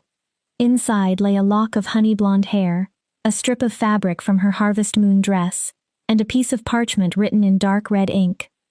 The Council of Alphas has declared the feral pack unlawful and in violation of territorial sovereignty. Kieran of no recognized pack and his followers have 30 days to disband or face collective enforcement. The Omega Vera must be returned to her lawful guardian for proper placement. This decision is not negotiable. 7 Alphas had signed the order. Her father's signature was among them. The Council of Alphas governed every recognized pack in the Northern Territories. It rarely interfered in individual disputes. When it acted, its ruling carried the force of absolute law. They intend to destroy us, Vera whispered. They are using me as justification. That is what it appears to be. Ghost looked toward the smoke. Your father probably convinced them that our existence threatens the entire hierarchy. To be honest, it does. Every runaway we shelter weakens their authority. This is my fault. Vera felt sick. I must return. If I surrender, perhaps they will leave everyone else alone. You know that will not happen. Ghost's eyes were sympathetic. They do not truly care about recovering you. They want an example. They want every potential runaway to see what follows rejection. She shook her head. If you return, they will still destroy this pack. You will simply become their prisoner again. Then what can we do? We fight. Kieran's voice came from behind them. He climbed onto the outcropping, his expression grim. He must have awakened and followed Vera. We fight or we leave. 7 packs, Ghost said. More than 500 wolves against 73. We cannot win. Then we evacuate. We cross beyond Council territory and begin again. The Council claims the entire north, Ghost reminded him. We would need to enter rogue land in the south. There is no central protection there, only constant territorial conflict. At least we remain alive, Kiran said. And free. Would we remain free? Vera looked at the distant fires. How long before they find us again? How long before another authority decides our choices threaten them? We cannot spend our lives running. Kiran's jaw tightened. Vera saw him search for an answer that did not involve surrender, death, or endless flight. There may be another option, Ghost said. You will not like it. Tell us. We appeal directly to the council and request a formal hearing. Kiran immediately shook his head. We would walk into a building filled with alphas who already decided to destroy us. Pack law requires them to hear a formal challenge to an enforcement order. If one council alpha supports us, the ruling must be reconsidered. Ghost continued before Kiran could interrupt. It also buys time. Hearings take weeks to organize, and they cannot attack while the appeal remains active. Vera looked at the parchment. Her father had signed it. Aurora was probably celebrating. Her mother was likely relieved that the family's embarrassment would finally disappear. Then Vera thought about River's gentle healing hands, Sage's fierce loyalty, Frost's wisdom, Storm's aggression hiding old insecurity, 73 wolves who had chosen freedom and built a family. They deserved more than being hunted like animals. I will testify, Vera said. I will tell the council what the system does to Omegas. They may not care, Kiran said gently. Those alphas benefit from the system. One painful story will not automatically change them. Perhaps not, but we must try. We cannot run or die in silence. Vera took his hand. You taught me that defending what is right matters even when victory appears impossible. Kiran closed his eyes. I hate that you learned that lesson. So do I. But the world did not give us another one. Vera looked at Ghost. How do we request the hearing? I will send a message at dawn. They usually meet at the new moon, 3 weeks from now. Ghost hesitated. You must understand what they will do. Council hearings are designed to break witnesses. They will question every word and turn every weakness against you. She held Vera's gaze. They will try to convince you that you deserved what happened. I can endure it. Can you? Kiran asked. His expression was filled with pain. I will stand beside you while they attack you, and the law will prevent me from intervening. Vera cupped his face. Then do not interfere. Trust that I am strong enough. Be there to catch me afterward. That is how you protect me. Kiran pulled her into his arms. I love you, and I am terrified of what they may do. I love you too. I am terrified of what they will do if we remain silent. They held each other beneath the freezing wind and the impossible future. The emergency pack meeting began before dawn. Kiran explained the council's order while Vera stood beside him. The parchment lay open for everyone to examine. Fear, resignation, and determination moved through the gathered wolves. We should attack first, Storm declared. Use small groups and destroy their leadership before the packs unite. That would prove every accusation, Sage said. They would call us violent rogues deserving extermination. They will call us that regardless, an older beta argued. They have never considered us people. Then we show them, River said. His quiet voice cut through the shouting. We attend the hearing and tell our stories. Every wolf here came because the system failed them. We are not criminals. We are refugees. You believe stories will erase centuries of law? No, River admitted. But silence guarantees nothing will change. Speaking gives us a chance. The debate continued deep into the night. Some wanted to fight. Some wanted to escape. Others supported the hearing. Finally, the pack voted. 35 chose the council appeal. 28 chose evacuation. 10 favored a preemptive attack. The hearing won. Ghost sent a runner at sunrise. 3 days later, a raven arrived carrying a sealed scroll. The Council of Alphas accepts the Feral Pack's request for a formal hearing. Proceedings will begin on the new moon at the Grand Lodge in neutral territory. Alpha Kiran and the Omega Vera are required to appear. Failure to attend will be interpreted as admission of guilt and will authorize immediate enforcement. They had 3 weeks. Vera devoted every waking moment to preparation. She wrote and revised her testimony. She practiced speaking before the pack until she could control her voice even when her hands trembled. Frost taught her pack law and legal precedent. Every night, Vera slept beside Kieran and memorized the safety of his presence in case it was taken from her. "What if they order our execution?" she asked one night. "Then we die knowing we attempted to change something." Kieran's answer was honest. "Perhaps our deaths will inspire another Omega decades from now. Perhaps she will hear about the pack that challenged the council and find courage." That is not comforting. No, but it is true. Change is rarely safe. Vera remembered her grandmother. "You are special." Perhaps her grandmother had not meant that Vera possessed some hidden superiority. Perhaps she had meant that Vera might one day receive the chance to speak against injustice. The night before their departure, the pack held a ceremony. Every wolf shared the story of leaving a birth pack and finding a home in the valley. When Vera's turn came, she stood inside the circle of firelight. "A few months ago, I believed I was broken. I had been told that I was defective and burdensome since birth." She looked at the wolves surrounding her. "Then I found all of you. You taught me that value is not determined by designation or usefulness. You showed me that I possess the right to choose my path." Her voice strengthened. "Tomorrow, Kieran and I will face the council. I do not know whether we will win." Vera smiled through tears. "But standing here among wolves who chose one another, I have already gained the only victory they can never remove." She lifted her chin. "I am free." The pack answered with howls of defiance. Their song traveled through the valley.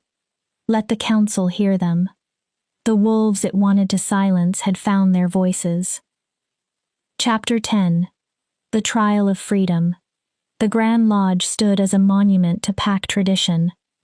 Built from massive timber and ancient stone, it had been constructed centuries earlier by the first Alpha Council to establish law across the Northern Territories.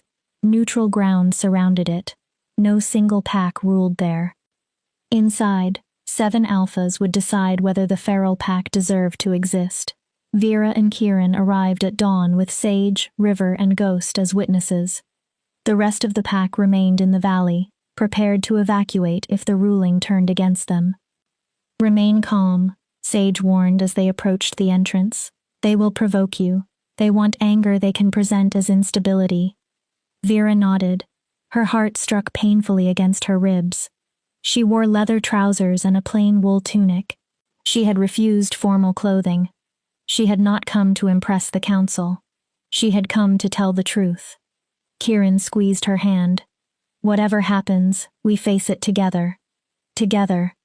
The towering doors opened. The great hall had vaulted ceilings and walls covered with carvings depicting werewolf history. 7 thrones stood on a raised platform at the far end. The Council of Alphas waited upon them. Richard occupied the 3rd throne from the left. His gray eyes followed Vera with cold calculation. Alpha Garrett of Crescent Valley sat nearby, the man whose scarred son had been promised Vera. The remaining council members were known by reputation. Alpha Helena of Riverside, famous for rigid traditional beliefs. Alpha Thomas of Mountain Ridge, an elderly leader whose pack was among the oldest. Alpha Dominic of Shadowpine, Kieran's father, the man who had disowned him. Alpha Catherine of Silverwood, a severe woman known for unforgiving judgment. At the center sat High Alpha Marcus, elected leader of the council. Marcus appeared to be in his 70s, with white hair and ancient eyes that had watched generations rise and disappear. His power dwarfed even the other alphas. Vera felt Kieran stiffen. "Approach," Marcus commanded. They moved through the hall beneath the eyes of dozens of pack representatives seated in the gallery. Vera saw Aurora among the Ashwood wolves. Her expression was satisfied and cruel. Their mother sat beside her, carefully hiding any emotion. Vera and Kieran stopped before the council. "Kieran," Formerly of the Shadowpine Pack, Marcus began. You are charged with sheltering fugitives, undermining lawful pack authority, and establishing an illegal pack inside claimed territory. His gaze sharpened. How do you answer? Not guilty on every charge, Kieran said. Murmurs passed through the gallery. Marcus looked at Vera. Vera, formerly of the Ashwood Pack, you are charged with violating a formal mating arrangement, abandoning your obligations, and rejecting the natural order established by the Moon Goddess. He leaned forward. How do you answer? Not guilty. Choosing freedom is not a crime. Richard's face darkened. Marcus remained unreadable. This council has reviewed the charges and evidence. Pack law allows you to present testimony and call witnesses. He turned to Kieran. You may begin. Kieran stepped forward. I do not stand here as a criminal. I stand as a wolf who recognized injustice and acted. His voice carried across the hall. 14 years ago, I left Shadowpine because I refused to kill my closest friend in a dominance challenge. Kieran looked toward Dominic. My father called me weak and unworthy. I entered the mountains expecting death. Dominic would not meet his eyes. Instead, I found other wolves the pack system had rejected. Together, we created a family. So you admit sheltering fugitives, Helena interrupted. I admit offering sanctuary to wolves their packs abused or abandoned. Kieran's voice remained controlled. We stole no one. Every member came willingly after being forced into unwanted matings, punished for being different, or harmed by those with power. The hierarchy preserves order, Thomas said. Without it, wolves become rogues. Chaos follows. My pack has lived peacefully for 14 years, Kieran answered. Alphas, betas, and omegas share responsibilities without coercion. Richard leaned forward. Every runaway you accept weakens established packs. Your existence encourages wolves to abandon duty. You are a disease. Duty? Kieran's voice became dangerous. You call forcing your own daughter to mate a stranger duty? She is an omega, Richard replied. Strategic mating is an omega's purpose. That is the will of the Moon Goddess. The Moon Goddess created wolves to be free. Vera's voice cut through the argument. Everyone looked at her. My grandmother taught me that, and I am prepared to testify. Marcus studied her. Speak. Vera stepped forward. Her heart raced, but her voice remained steady. I was born into a pack that treated designation as destiny.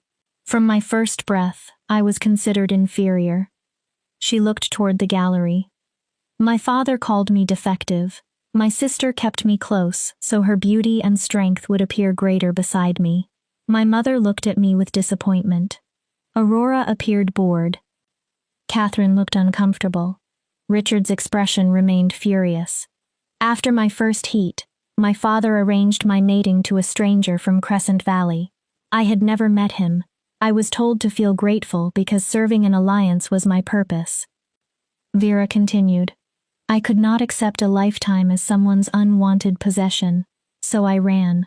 Her voice grew stronger. Yes, I violated a contract, but I never agreed to that contract. It was created by men who treated me as property. You were protected and provided for, Garrett interrupted.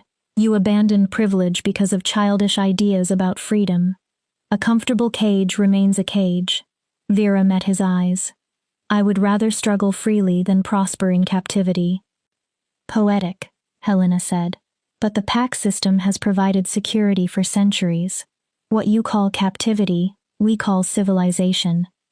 Is this civilization? River stepped forward. I was claimed against my will. When I resisted, I was starved, isolated, and beaten until I submitted. His gentle voice carried across the silent hall. Was that civilization, or slavery protected by tradition? For a moment, doubt crossed Helena's face. Sage moved forward. I killed an alpha who attempted to force a mating bond. It was self-defense, but my pack ordered my execution because they believed I should have submitted. Her amber eyes burned. I have lived without fear for 3 years in Kiran's Valley. That is not chaos, it is safety. Ghost testified next. She had been exiled after being declared sterile and therefore useless. Storm told the council how his alpha father beat him for expressing emotions instead of aggression. One witness followed another. Each story exposed another wound created by the system. The gallery grew silent. Several representatives appeared deeply disturbed. High Alpha Marcus raised his hand. We have heard enough. These experiences are concerning, but personal suffering does not justify rebellion against the law. His voice remained heavy with authority. The system may contain flaws. It is still the structure preserving our society. Then repair it, Vera said. Desperation entered her voice. Make forced mating illegal. Give Omegas the right to refuse. Allow wolves to escape abusive packs without being declared rogues. She faced the council. You have the power to change the system. Use it. You presume to instruct us? Richard asked coldly. I am asking for basic dignity. Vera looked directly at him. Is that truly too much? The council members spoke quietly among themselves. Vera waited with Kiran's hand around hers. Finally, Marcus addressed the hall. Although your circumstances were unfortunate, they do not justify establishing an illegal pack. Vera's world began collapsing. Kiran, you are ordered to disband immediately. Your wolves will return to their original packs or seek lawful placement. Marcus looked at Vera. You will return to your father's custody. No. The word rang through the hall. Alpha Dominic stood from his throne. No, he repeated. I cannot support this ruling. Shocked voices filled the gallery. We already voted, Richard hissed. I am changing my vote. Dominic looked at Kiran for the first time. 14 years ago, I called my son weak because he refused to kill his friend. I told him he had disgraced the Alpha name. His voice cracked. I was wrong. Kiran remained motionless. He possessed a strength I did not understand. He walked away from power because his conscience demanded it. Then he built something better from the lives we discarded. Dominic turned toward the council. I watched his pack survive without tyranny. I watched him accept wolves all of us failed.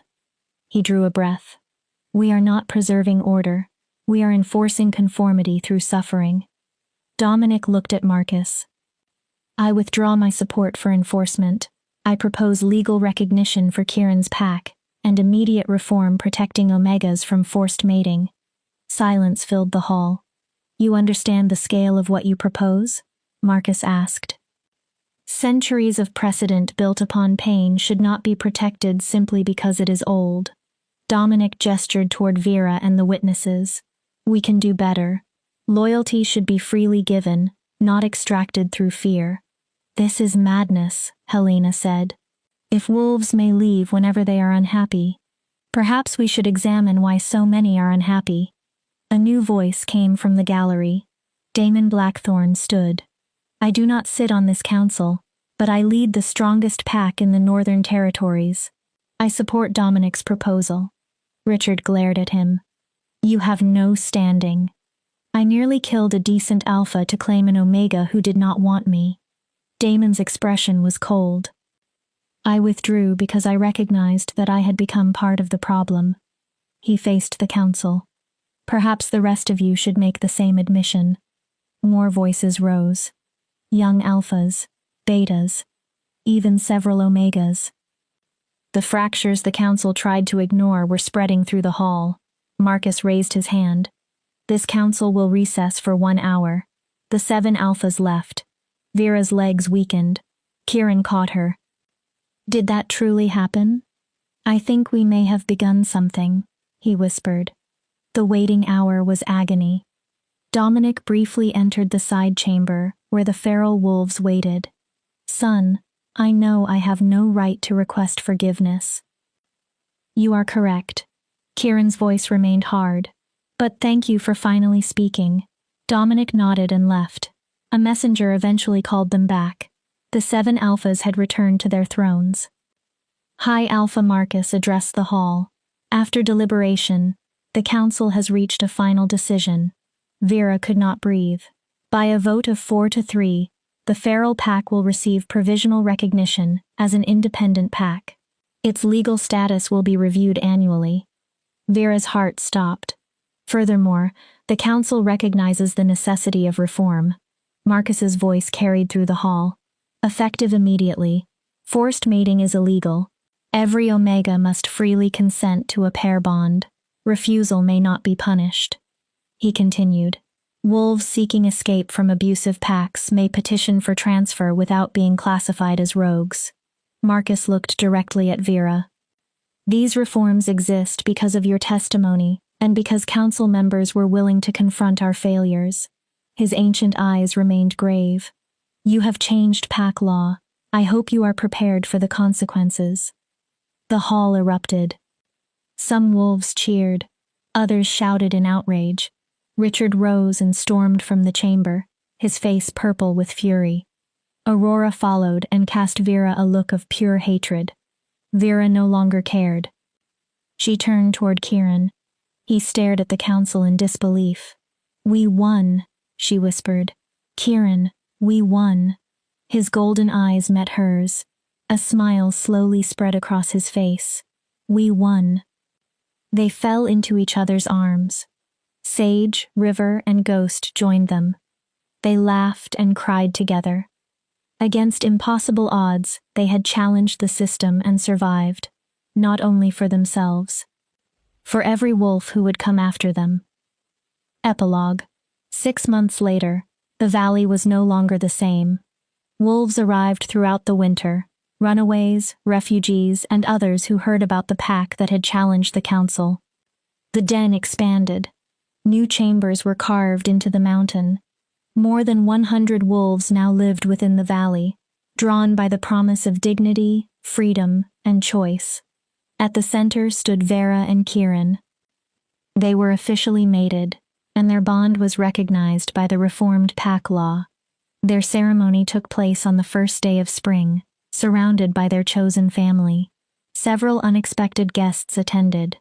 Dominic came with wolves from Shadowpine who wished to understand Kieran's way of living. Damon sent a large stag for the feast and a short note. Congratulations, you earned this. Several younger Ashwood wolves also came. Richard, Catherine, and Aurora remained absent. Vera did not grieve their absence. She had created a family that chose her every day. Alpha Kieran! A young wolf ran toward them.